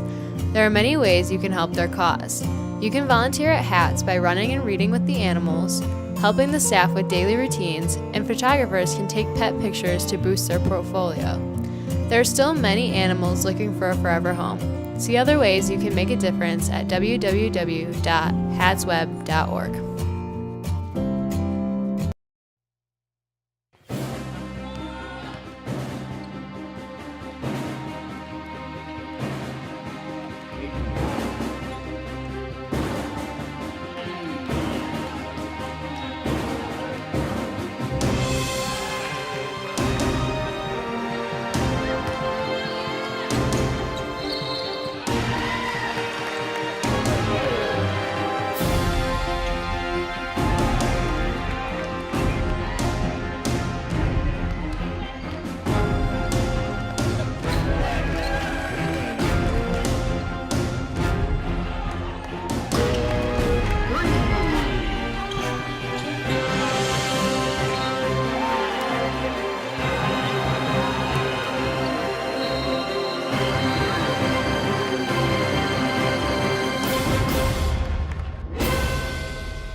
Welcome back to More Courts. A couple of minutes left here on the halftime clock. Chris Bachman, Jason Osterberg next to you here courtside. Osterberg, I guess he really doesn't care. But I don't care. Is it really Osterberg or Osterberg? It's really Osterberg, but, I've been called a lot worse in my life. So and I guess don't mind after if you 2 say years of Osterberg, calling you yeah. Osterberg, you just kind of roll with it at some point, don't you? I never noticed until me and you started doing these games. It's kind of like when I become really good friends with somebody, I eventually lose my first name. No matter who it is. I've got the last name Spockman, Spock with Star Trek. It just kind of sticks in everybody's head. And so even at work now, I don't know if you come in, a lot of places where you're working, you still need to do a temperature check when you come in. But have you looked at that? It's Jason, it's Tina, it's Sean, it's Bob, it's Lori, and it's Spock. I don't even have my first name on that official sheet anymore. Yeah, I'm just Spock everywhere I go. And so, my bad. It's okay. But you said at one point, we were talking about a little old school basketball here with Nick from Mac TV, and the name Greg Ostertag got brought up, and you said you had to deal with the Ostertag a lot as a kid. Oh, yeah. Growing up playing sports, obviously played basketball as well. That was right in our kind of wheelhouse. That was that time frame. It just stuck, and everyone was calling me Ostertag, and I was just like, oh, God. Were you the big man playing down low in the post when you were being called? Actually, you were probably out on the soccer field. I was out on the soccer field. I gave up basketball after my freshman year of high school. I wasn't good enough to play varsity anyway. But in junior high when I was playing a lot, obviously, I grew quickly. I was like 6 feet tall in junior high, so I actually played a lot down low, which is good because that's why I can't handle the ball now because I never had to. 44-30 our halftime score as we hear a little bit about Jason Osterberg's basketball history. And one thing that's not a big difference maker in the scorebook right now, but something that tells you you're playing really well as a team. Mid-Michigan 7-7 at the free throw line in the first half, and as you'll hear me say all the time, that's the one thing that I can still talk a little bit of smack about to these youngsters out there. And you can vouch that you've seen me knock down some free throws at a pretty good clip. I've seen you knock down a few. You always claim you hit like 15 in a row when nobody's around. So, I don't know. Have you ever beat me at Old Man 21? Played you once in Old Man 21. We've played more than that. You just remember the one time that you probably got close. 20 minutes on the clock here. 44-30 our score. Mid-Michigan coming out in the man-to-man defense. It's Tim Stewart, Isaac Hungerford, Noah Pruitt, Javelle Lewis, and Satchel Love out there to start the second half for Mid-Michigan. Parker New looks to drive in the lane. It's got to retreat. They look to get it back to New on the post-entry pass. It's knocked away and stolen away by Javelle Lewis. Bad pass from Tim Stewart. Noah Pruitt, maybe a little miscommunication there between the two. The ball will go right back to Alpena. And you did a really good job there as we were coming into the second half there, getting that dig in just before we started. So well done. You're a pro. Into the front court. Kelly Stark has the ball. We were talking at halftime. He's got to get that shooting prowess going. He's been very aggressive offensively for Alpena. Hasn't found the shot. Spin move to get to the elbow. He passes it back out to Cleveland Baker. Now to DeRocher. Back to Baker. Baker being guarded by Isaac Hungerford. He looks to drive. Great defense from Hungerford, making it a difficult shot. Satchel Love tips the rebound into the hands of Isaac Hungerford. Now to Pruitt. Back to Hungerford. You don't want to leave him open. He up-fakes this time, gets it in the lane. Beautiful pass down low to Satchel Love. Love lays it in with the right hand. 8 points for Satchel Love. And Hungerford's doing it all tonight. He's got 16 in the first half and just dropped a beautiful dime to open up the second half here for Mid-Michigan. 46-30 our score. Kelly Stark has it at the top of the key, being guarded by Hungerford. Over to DeRocher. They're looking to get it down low to Parker New, but Javelle Lewis is just not going to let that happen as he's fronting the post-entry pass. New now gets it on the wing, looks to drive against Lewis. Hands it off to DeRocher, who's open for the triple try, and DeRocher gets it to go. He only had 2 points in the first half, coming into tonight, averaging 11. Parker New averaging 21 in conference play, had 12 in the first half, so they've got their scoring problems going a little bit. Need some help from the teammates. Love looks to get it down low. Once again, it's knocked away. I like the idea with the Lakers, though, getting it into Lewis, then getting it down further to Love. This didn't happen that time. Malik with a nice dribble. Gets it off to Parker New. New has it knocked away by Stewart, but it goes right into the hands of Malik, who puts up the jumper. No good. Javelle Lewis gathers the rebound. Outlet to Tim Stewart. Stewart puts his head down, looks to get all the way hoop, leaves it for Love. Love goes up for the dunk. It's going to draw the foul on DeRocher. Satchel Love is, he hasn't had to do a lot here in this second half, but he's got the benefit of a couple nice passes down low, but let's give him credit. Running the floor, getting in post position very early for his teammates. We talked about early in that first half, he really set the tone on the defensive end, but he's got 8 points, about to make it maybe 9 or 10. Having a really good all-around game. And one of those guys, you talk about the level of basketball he had to play in high school versus down in Detroit. So step up here to Mid-Michigan, but not like making that Jack Pine step that we see from some of our local kids. A little bit of a difference, yeah. See, Love, so seems that, we haven't seen him have to handle the ball a lot, but he looks pretty smooth anytime he has the basketball in his hands. Yeah, I was actually going to use the word smooth as well. Satchel Love's second free throw is no good. Rebound is gathered down low by Parker New. Here comes some pressure from Mid-Michigan men's basketball team. They look to get it to New. It's knocked away by Hungerford. New somehow stays with it, but then Hungerford stays with it defensively. Hustle back and forth between Parker New and Isaac Hungerford. That battle ultimately won by Hungerford. Satchel Love gets the post-entry pass. He looks to catch and finish all in one motion. It doesn't go down. I think that was actually going to Javelle Lewis there. And it might have gone over him for an alley-oop to Lewis, but if you're Satchel Love, you make that catch every time and try and put it back in. He just didn't get the basket to go this time. DeRocher now with the drive, gets all the way to the hoop, left-handed shot, no good. Once again, it's Hungerford playing great defense. When we talk about Satchel Love looking smooth as he brings the ball up across the half-court line for mid, gets it to Hungerford. He's open for another three. Hungerford knocks it down again. He's 4 for 4. He's got 19, and it's everything's coming up Millhouse tonight. If you're familiar with The Simpsons, but you can say everything is coming up Hungerford for Mid-Michigan tonight. DeRocher looks to drive, gets all the way to the hoop, kicks it in the corner. Here's Malik for the three. It's no good. There's the defensive presence of Satchel Love, too. If you're DeRocher, you could have taken that. He doesn't. Tim Stewart coming down looking for the alley-oop. They didn't see him, though. Hungerford open again. Can he make it 5 for 5? Yes, he can. He now has 22. Woo, and I'll say it again, everything's coming up Hungerford for the Lakers here tonight. Malik into the front court. Another great play there by Javelle Lewis, though. He was wide open. Understood, though, that Hungerford is red hot, made the extra pass, got it open. Parker New trying to answer. He does with a big three-pointer for Alpena, kind of just keeping him in the game. Now 53-36 after that triple. Hungerford's already hit 2 threes here in the first half. He had 3 in the first half. Thought about taking another one there. Instead, he puts it on the floor, gives it to Pruitt. Pruitt's open this time. He launches, and he knocks it down. Nothing but net for Noah Pruitt. That's his second three of the game. And the three-point barrage has started here for Mid-Michigan in the second half. They've hit 3 threes in the first 4 minutes. DeRocher gets in the lane, swatted away by Satchel Love. DeRocher got by Love. Pruitt went to get in position to take the charge, which made DeRocher hold up a little bit and kind of go straight up with the shot. Allowed Satchel Love to recover and swat it out of bounds. Love will head to the bench. He'll get a little bit of a clap and a high five from all of his teammates for what he did to open up the second half. Mason Matuzik into the game for him. Alpena looks to get the ball in. It's going to be a bad inbounds pass. They'll give it right back to Lakers, which will give me a moment. Satchel Love out of Detroit, so his parents on a long drive. If they happen to be listening, Mom, Dad, that's one of the coolest names I have ever heard. It is, yeah. Satchel Love is just a name that's an awful lot of fun to say. Pruitt into the front court, gets it to Stewart. Back to Pruitt. He splits the defense at the top of the key. Down low to Lewis. Lewis lays it in with the right hand. Now 5 points on the night for JaVale Lewis. And another great dime from Noah Pruitt. Here's another turnover coming from Alpena as they just, a little bit of miscommunication right there. Cleveland Baker in the backcourt looking at his teammates like, what's going on right here? What's happening right now? And we're going to have a timeout on the floor from Alpena. They need it. It's a full timeout. We'll take it. 58-36. It's been all Lakers to start the second half. Back with more Mid-Michigan Lakers basketball right after this on the all-new Buck 92 and simulcast on MAC TV.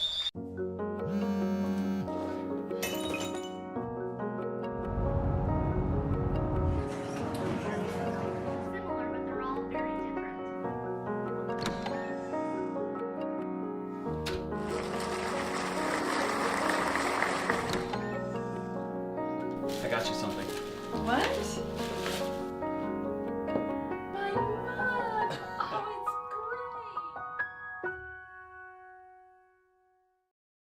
Like kitchens, entertainment centers, mudrooms, and of course, home offices. Imagine brand new cabinets with cabinetry from DuraSupreme. Go to facebook.com/LJS Kitchens of Michigan for all home office ideas. And find out about cabinetry from DuraSupreme at LJ's Kitchens and Interiors on Mission, Mount Pleasant. Welcome back to Maury Courts. 58-36 is our score with 15:30 left to go in the ball game. And Isaac Hungerford, the sophomore from DeWitt, probably had his best game as a Mid-Michigan Laker. And if he's had a better game, well, it must have been really good because he's got 22 on the night. He's 5 of 5 from three-point land.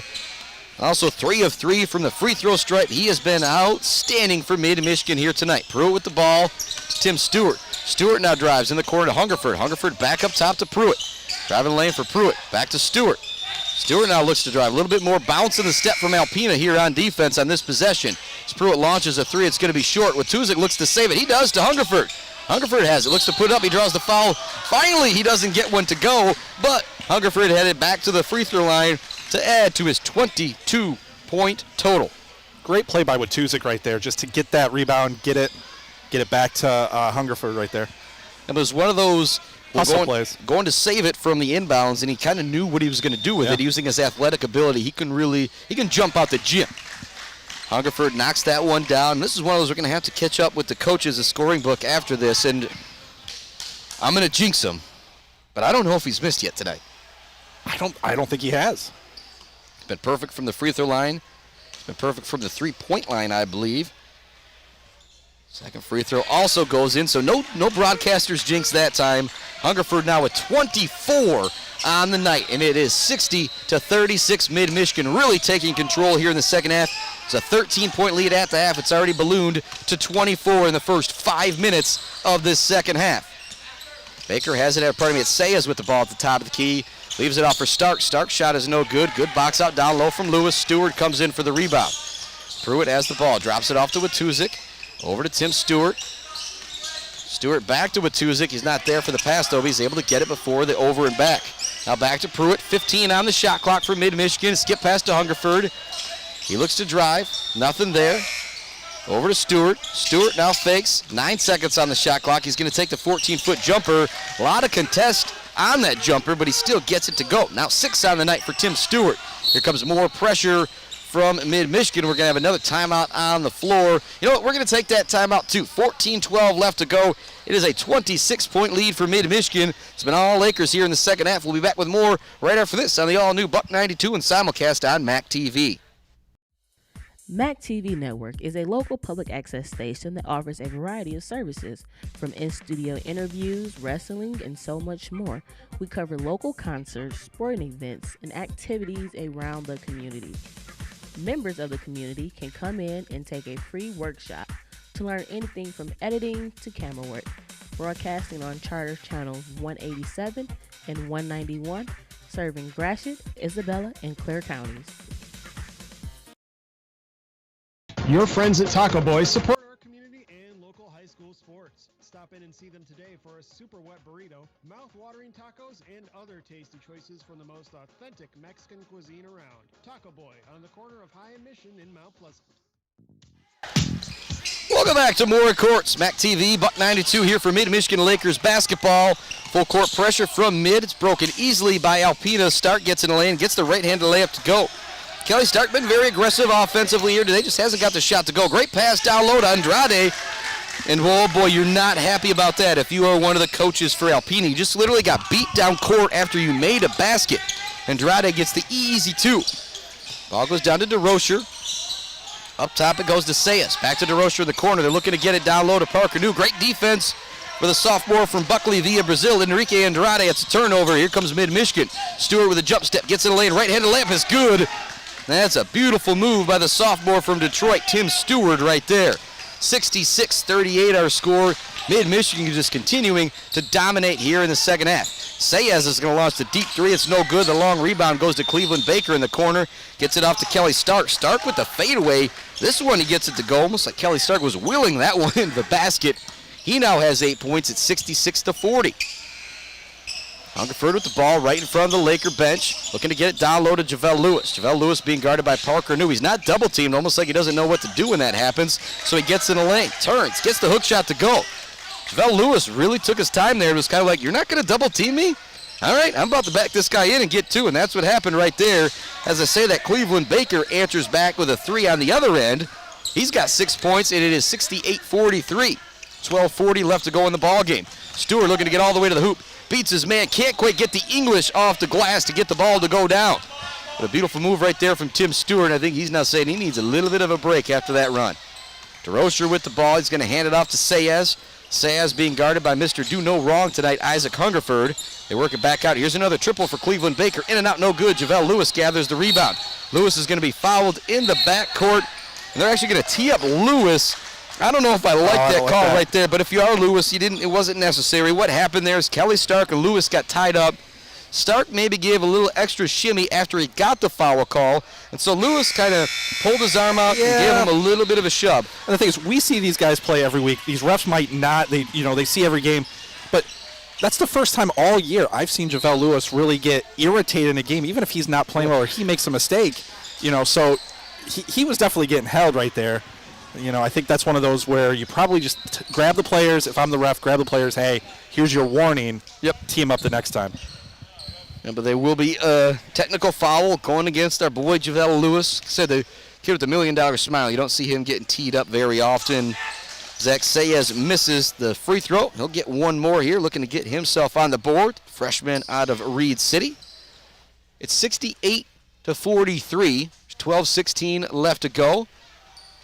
Actually, they're going to wipe the ball off here. I think Sayas is saying there's a little bit of moisture on the basketball. JaVale Lewis coming out of the game.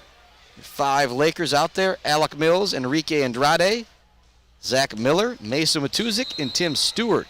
There's a second free throw for Sayas. That one goes down, so he gets himself in the scoring column. His first point. It's 68-44 with 12:16 left to go.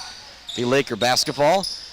It's one of those, if you're Coach House, just the attitude that JaVale Lewis has, if you ever can be mad at him, it's after a technical foul, but I don't know if you can ever be mad at that kid. No, and again, like I said, to me that wasn't worthy of a technical foul. That was worthy of a grab the guys, especially in a game like this. Grab the guys, hey, settle down, but I'm not a ref. I just like to yell at him. Tim Stewart gets the ball into the lane, right-handed Right-handed hook undershot is no good. Sayas has the ball. He rips into the front court for Alpena. Leaves it off to Malik. Malik looking to make a move on with Tuzik. It's not there. They swing it over to Sean Hill, who's into the game for the first time. The freshman from Brimley launches a three. It's no good. Stewart comes up with the rebound. 11:45 left. It's a big lead for Mid-Michigan. Miller has the ball. To get in the lane, right-handed runner off the rim. Is he going to get the English? Nope, not quite. Grabbing the rebound is DeRocher for Alpena. To Sayez, into the front court to Malik. Malik's going to rush in, take the 18-foot jumper, no good. Zach Miller skies for the rebound for Mid-Michigan. Get tied up with Zach Sayez. It'll be a jump ball. Possession arrow gives it back to the Lakers. 11:27 left to go here in the second half. 68-44 is our score. Stewart walk it up across the half-court line for the Lakers, but the only time you see the pace of play change in this level of basketball is when it's this type of score, this type of situation. It's a big lead for Mid-Michigan. Suzik looks to make a spin move in the lane. It's knocked away. Good defense being played by Zach Sayez. Suzik looks to do it again, leaves it off for Mills. Mills has a little trouble handling the ball, but somehow gets it to go with the English on the right-hand side of the hoop. A beautiful play right there by Alec Mills. A little Mount Pleasant action right there with Watuzik, the dish to Mills, and Mills gets the finish. Bad pass out there as Sean Hill was looking to find the cutter, but nobody cut to the hoop, and you might have heard him drop a bad word actually making over the microphone there. We apologize for that one, but Hill knew he made a mistake, and wanted to let everybody else know about it too. I think we're getting another tee here. Yeah, waiting to see. Nope, nothing happening, but officials making sure things are good with that Alpena bench. I think they were looking at the side, making sure everything's good. And actually, I think looking over to the other side here, too, just making I sure. think he's teeing somebody up from the bench. He is going to tee somebody up from Alpena. You're correct. No, one of their players, that non-dress players, said something. Their coach just basically told him to get out of here. Just kicked him right off the bench. So he had to have said something there. Yeah, but it's one of those, if you are Coach Mark Jacobs, there's no point in putting up with any guff. If you've got a kid who's not playing and he's going to say so, there is no room for that. No. And heading to the free throw line will be Noah Pruitt. But I'm going to give some love to head coach Mark Jacobs. There has been a couple times where he might have had an area to gripe here tonight. But you always tell your players, you don't talk to the official. I talk to the official. Exactly. And so one of those kids, they opened their mouth, they tried talking to the official. What happens when you do that? Whoop, you're out of here, kid. If you say something bad enough where you get teed up, then especially like you said, and you're not even dressed. You talk about a long bus ride home. I don't know who that was on the bench that was making that comment, but oh boy, it's going to be a long bus ride home for that youngster. Like I said, I love it by the coach. He just looked at him and said, get out of here, man. Yeah. I think he probably told him to go sit on the bus for the rest of the time. It might be a little cold out there right now as that sun's going down. 10:50 left to go. It's 71-44, Mid with the lead. Pruitt's going to get called for an offensive foul. Give some credit to Sean Hill from Brimley. He's came in for the first time, and his defense, he's just got a different attitude out there than the rest of the kids. That's what you want to see when you're down big in the second half. You see what these kids are made of going for the future. It's also another one of those things that, not that there's many employers here tonight looking for these kids for jobs or anything, but that's something, if I see that, if I'm an employer, kid out there playing his heart out, still trailing by 20, that's the type of kid you want on your team. Oh, absolutely. Yeah, but Hill misses a couple shots, but once again staying really aggressive. Here comes Mid-Michigan down on the offensive side. Mills has the ball on the perimeter. He's going to hand it off to Pruitt. Pruitt looks to cross over his defender. He gets in the lane. He's met by DeRocher. Not really anywhere to go. Retreats it back to Mills. Mills now back to Pruitt. He's going to look to set a screen, looking to roll. It was there for a moment. Pruitt just couldn't get it to him, though. It was good defense from Malik. They look to get it down low to Andrade. It's knocked away by Chris DeRocher. Good defensive possession from Alpena. New has it. He's open for the triple try in the corner. I tell you what, if Parker New is open, he is money. He now has 4 threes and 18 points on the night. 71-47 our score. 9:45 left to go. Pruitt's going to hand it off to Zach Miller. Freshman out of Chicago now hands it back to Watuzik. Watuzik with a killer crossover. He's going to take the jumper. No good. Miller battling for the rebound as he tips it to his teammate Andrade. Back to Miller. Miller wants it. He got the ball. He deserves to shoot it. Up and under move. No good. Watuzik now there for the offensive rebound. He gets it back to Pruitt. His shot no good. Not a great shooting possession for Mid. It's kind of wild possession there, yeah. He got a number of looks, but just couldn't make him go down. Freshman from Brimley putting up another triple try, not getting it down to go is Sean Hill. Offensive rebound is gathered by Parker New. He kicks it out to DeRocher, just barely got across the half-court line. His shot is no good. Skying to try and save it was Braden Malik. I tell you what, if I'm Alpena, I'm a little frustrated with my teammate, Chris DeRocher, right there. Everybody's down there battling hard, and DeRocher's kind of still near that half-court line. Yeah, he shot that. I think he knew right away that was a bad shot, and then he just kind of walked back. He just, You think about it, you could be going through the motions at this point of the game with the score, but instead the rest of your teammates are out here playing their butts off. You need to do it on the basketball court, something in a job, in life. It's how you counter that. So yep, we got a timeout on the floor. We'll keep the broadcast right here. There's 9:01 left to go here in the second half. It's a 71-47 score. It was 44-30 after one, and I'll give myself some credit now since I'll sound smart. I said I expected Mid to come out and kind of blow the doors off of me here in the second half, and they definitely did in that first 5 minutes. Then a little bit better as of late from Alpena, but I think after the Isaac Hungerford stretch to open up this second half, if you're Mid, you started thinking, I think we got this one locked up. Yeah. And if you saw it too, Hungerford sat. JaVale Love sat after that tee. Satchel Love's been on the bench now for a few minutes. So he's getting some other guys in that might not play as many minutes, and that's going to help him later on in the season. Yeah, but it's just been a great all-around scoring effort. It was for the girls. It is for the guys here. 10 points for Noah Pruitt, 24 from Isaac Hungerford, 8 from Tim Stewart, 9 from Satchel Love, 3 from Mason Watuzik, 8 for Alec Mills, and you've got 7 for JaVale Lewis. And again, stat stuffer, Tim Stewart, 8 points, 11 rebounds, 3 assists, and a block. That's a pretty good game. He plays, point guard, off guard duties. You just don't notice him getting those rebounds for Mid-Michigan. Does a great job on the defensive end, sucking up anything that comes his way. And it's one of those players, too, kind of like what you've hinted at, that, you might not see him. You might kind of go, yeah, he's had a decent game. And then you look down at the stat sheet, you're like, wow, he's had a really good game.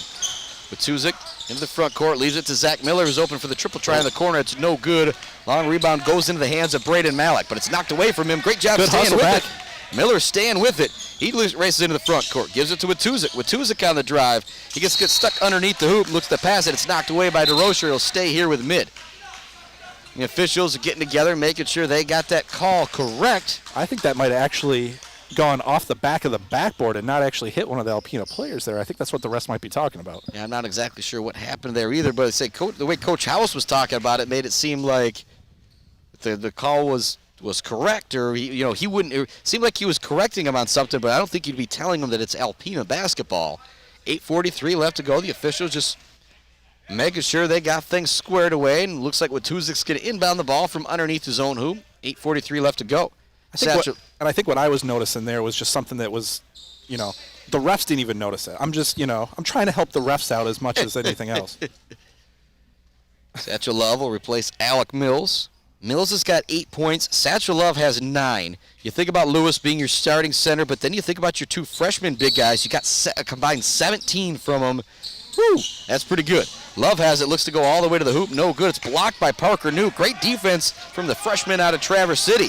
Racing into the front court is Braden Malik. He's going to drop it back to New. New back to Malik. He wants that deep three, but he's not. Oh, he is going to take it this time. Off the rim, no good. Trying to save it. Sean Hill from Brimley has provided a lot of energy to Alpena here in the last few minutes. As I say that, he's going to get a well-deserved rest. Yeah, but that shot by Malik, though, I don't know if I'm coach there, I'm not happy with that shot. Yeah, but the freshman from Brimley came into this game when his team was down 20, and he is putting his heart out there. Just love to see that. That's what you love about this level of basketball. Miller has it at 71-47. Back to Noah Pruitt out there with Enrique Andrade, Mason Watuzik, and Satchel Love. Pruitt gets in the lane. Step-back jumper is good. He is just lethal when he gets that step-back going. He's got a beautiful crossover spin move. He can get wherever he wants on the court. When he gets that step-back jumper going, he is impossible to stop. Malik kicks it outside. Triple try is no good for Baker. Skying for the rebound is Satchel Love. They both get their hands on it. It ends up with Noah Pruitt, who leaves it for Andrade. Satchel Love chasing down the rebound. He gets it to go, and the foul. Satchel Love now in double digits. He can make it 12 at the free throw line, and the freshman continues to impress.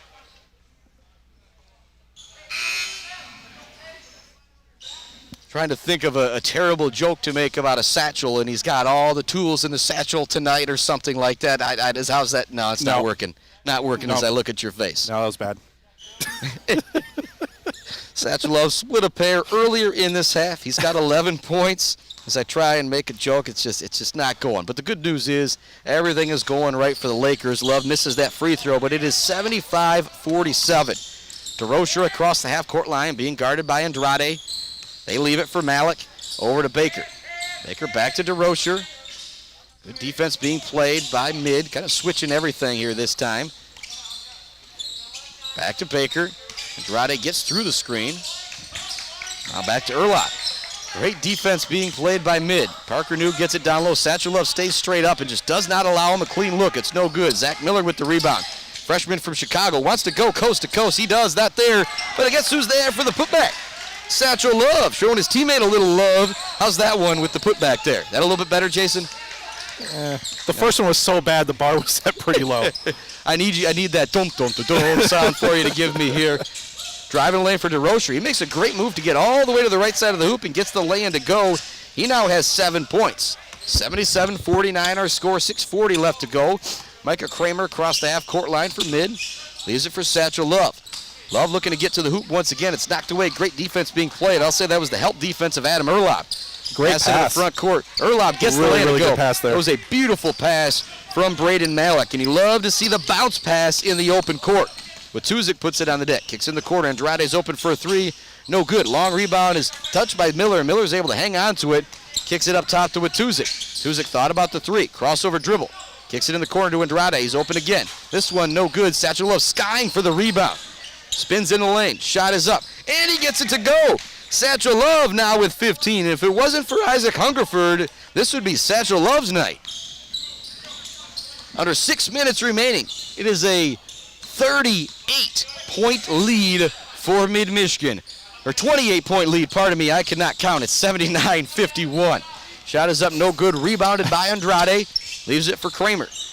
Kramer's going to slow things down. Leaves it for Watuzik at the three-point line. Nice crossover dribble. Gets in a lane. Euro step. He's going to draw the foul before the shot attempt. He's going to head to the free throw line for two. That is what you see from Mason Watuzik. It's just tough to stop. You never see him out of control with the dribble. He's got that beautiful spin move to get to the lane. Just 3 points on the night for him. I believe it was 15 or 13 in their last game to lead all mid-scorers against Ancilla. First free throw is down. He now has 4 points. Very similar. Who was more balanced tonight scoring? Was it the girls or was it the guys? It might not be the guys just because of the 24 from Hungerford. But, man, they got 12 from Pruitt. They got 24 from Hungerford.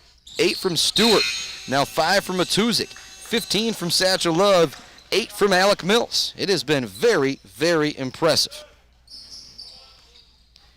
Alpena now trails by 30. 5:38 left to go in the ball game. Jacob Tomsick back in there. Another sharpshooter out there for the Lakers. TJ Rady out there. Sophomore from Saginaw Novell. He was somebody who I saw shooting around when I was up here shooting around this past weekend. And, you know, when I shoot the threes for practice, I'm right on the line. When TJ Rady shoots the threes for practice, he's about 5 or 6 feet behind the line. Ooh.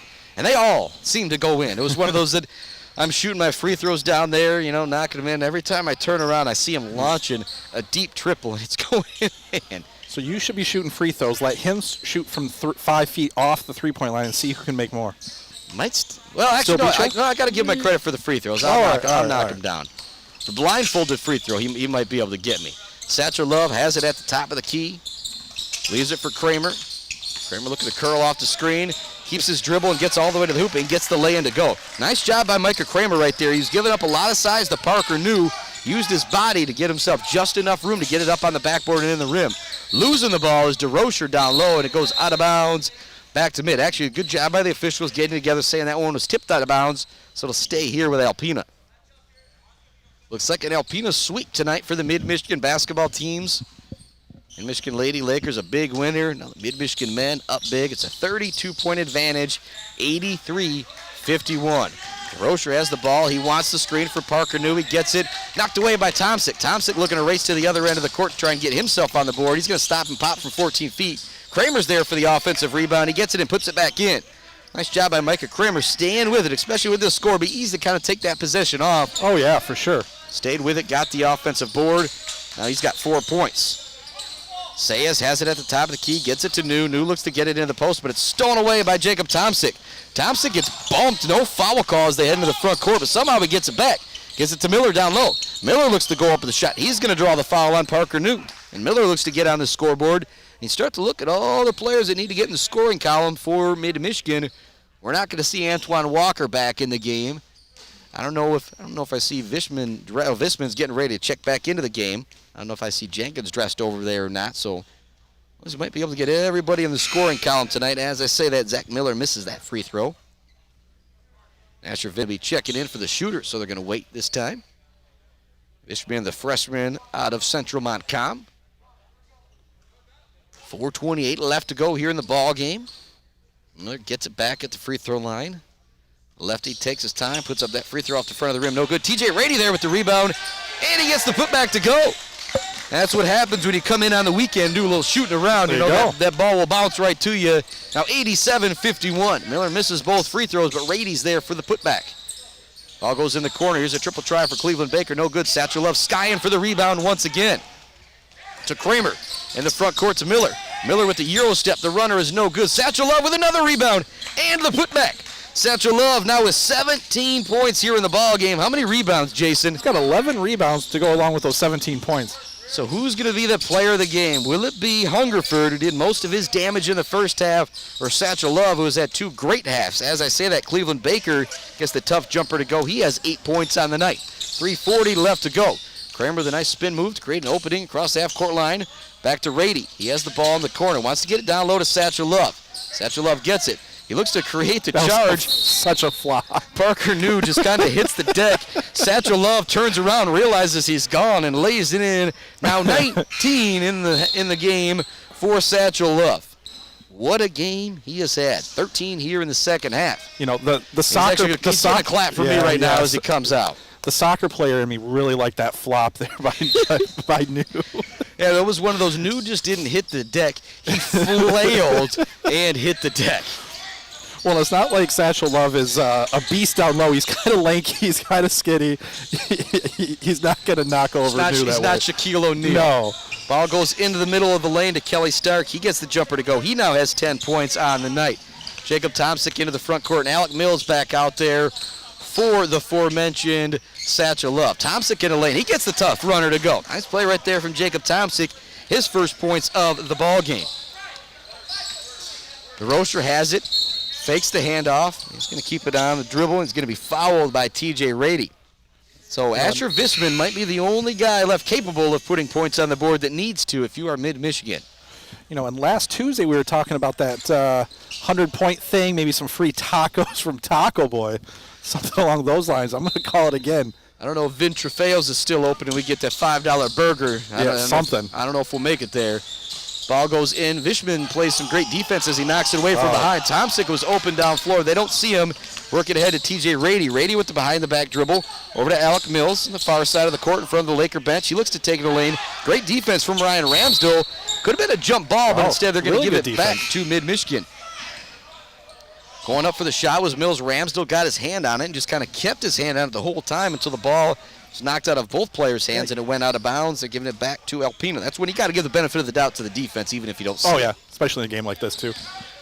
2:30 left to go. Everything all but over in this one. Pretty much the only thing left to determine is the final score and that J&R Engraving player of the game. Drive in the lane, stolen away by Alec Mills, but he jumped out of bounds as he stole it. Zach Sayes was driving the baseline trying to find an open teammate. He did, but Mills jumped in front of it to pick it off, but he was out of bounds when he did so.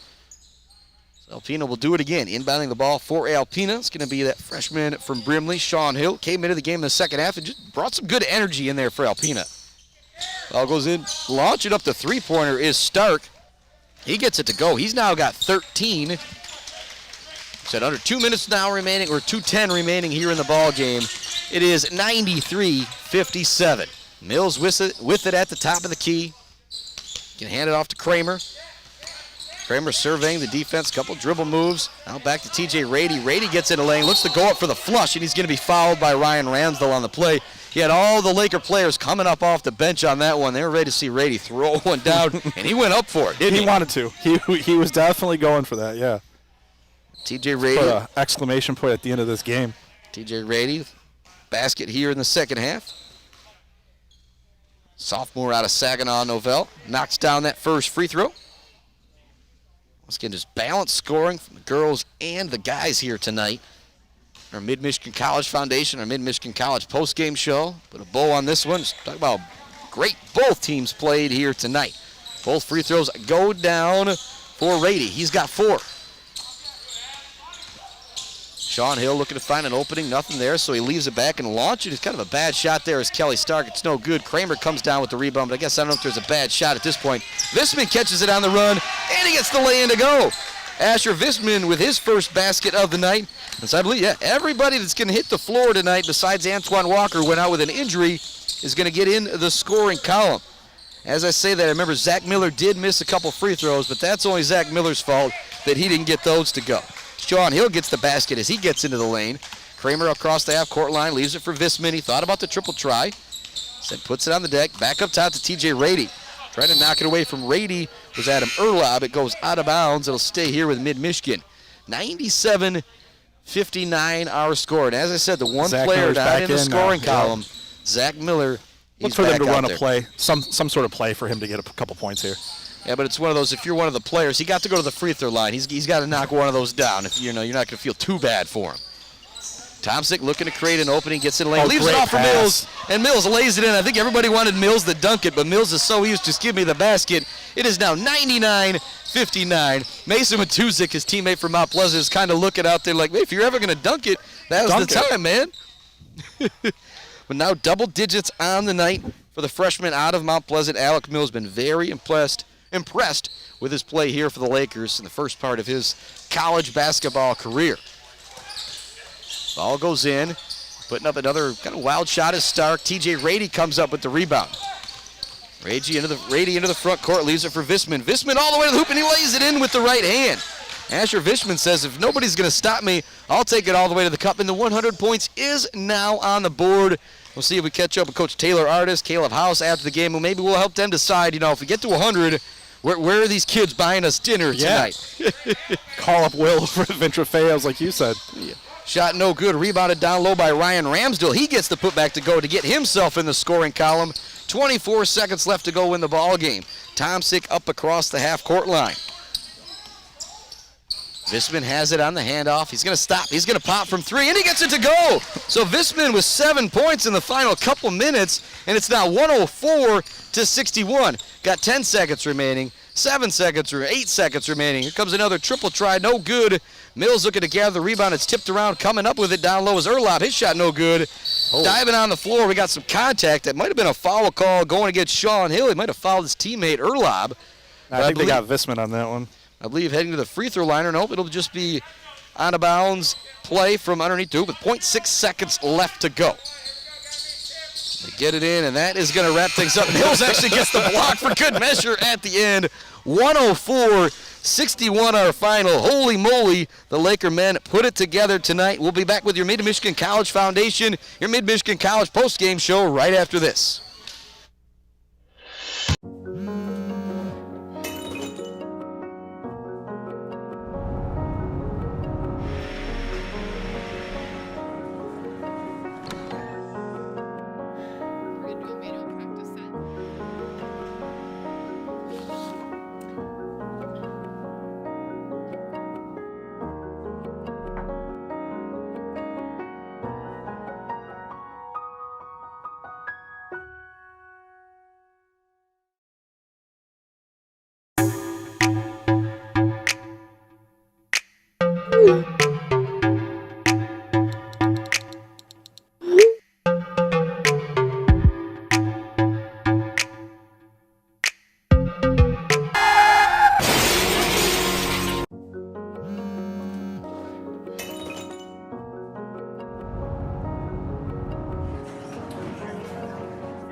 I got you something. What? My mug. Oh, it's great. MAC TV Network is a local public access station that offers a variety of services, from in-studio interviews, wrestling, and so much more. We cover local concerts, sporting events, and activities around the community. Members of the community can come in and take a free workshop to learn anything from editing to camera work. Broadcasting on Charter Channels 187 and 191, serving Gratiot, Isabella, and Clare counties. Home with propane, you know how frustrating it is to run out. Well, with a free cellular tank monitor from Coin Propane, you're never going to have to worry about how much propane is left in your tank. Coin Tank Monitor sends an alert when your tank is ready for a fill. With the exclusive Coin Customer app, you have the option to check your tank level with your cell phone. Tank monitors are available exclusively at no charge to keep full customers. Call Coin Propane in Mount Pleasant or Clare today. Family owned and operated since 1930. Buck 92 invites you to join us now for Mid-Michigan College's post-game wrap-up with your host, Chris Bachman, right here on the all-new Buck 92 and streaming through buck92.com. Welcome back to Maury Courts. Putting a bow on this one. A sweep for the Mid-Michigan Lakers tonight as the girls best Alpena 68-30 and the men win 104-61. And while it was Coach House one night, it's Coach Artis another night. Now we got Coach Joel Dyer here with us. Coach, thanks so much for joining us. For those who don't know, a little background, where are you from? What do you do? I'm from a small town, Saugatuck, Michigan, over on the west side. All right. Just south of Grand Rapids. Yeah, yeah.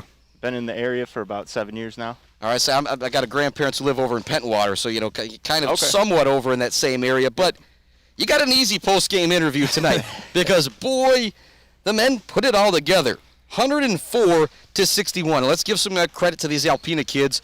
Undermanned tonight, didn't have a ton of guys on the roster, and they really you got to have been impressed with Parker New out there for them. He was impressive. If you leave him open, he's going to knock it down. He's got some size too. Yep, and we knew that coming in.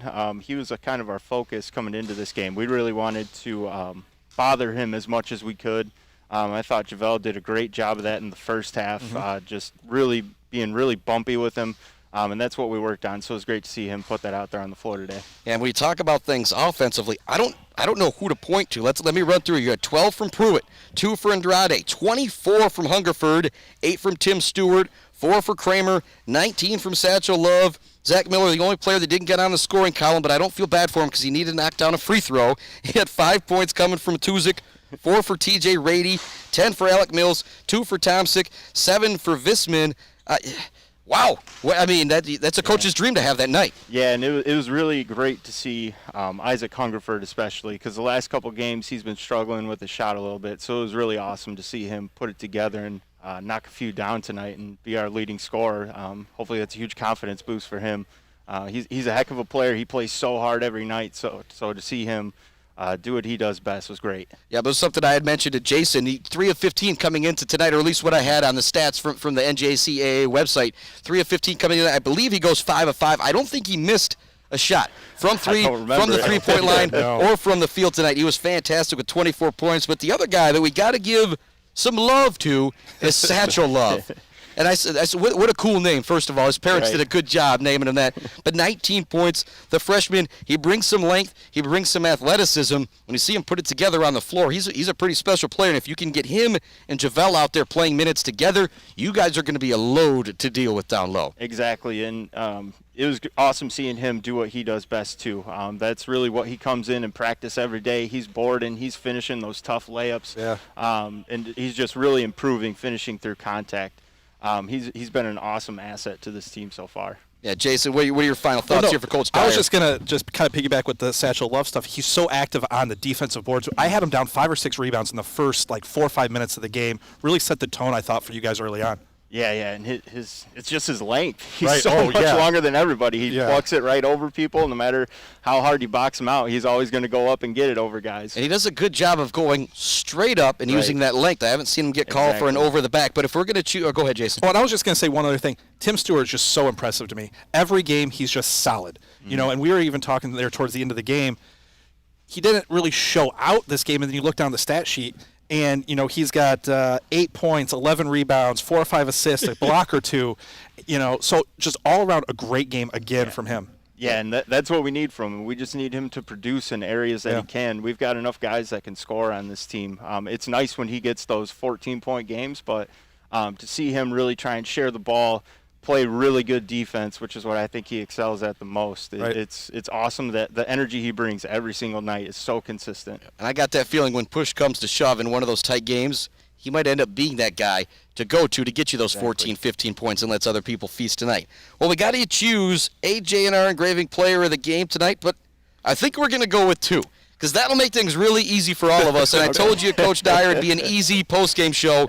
So our J&R Engraving players of the game here for the men, Isaac Hungerford and Satchel Love. I think that makes things pretty easy for us, doesn't it? Absolutely, it does. All right, Coach Dyer, thanks so much for joining us. Go celebrate with your team, man. 104-61, the Mid-Michigan Lakers, a big victor over Alpena College. And it was the girls also a big victor, 68-30. The men won by 43. The girls won by 38. That'll work for tonight. The one thing we forgot to ask Coach Dyer about is where we're going to go when they score 100 points next time. Where do you think?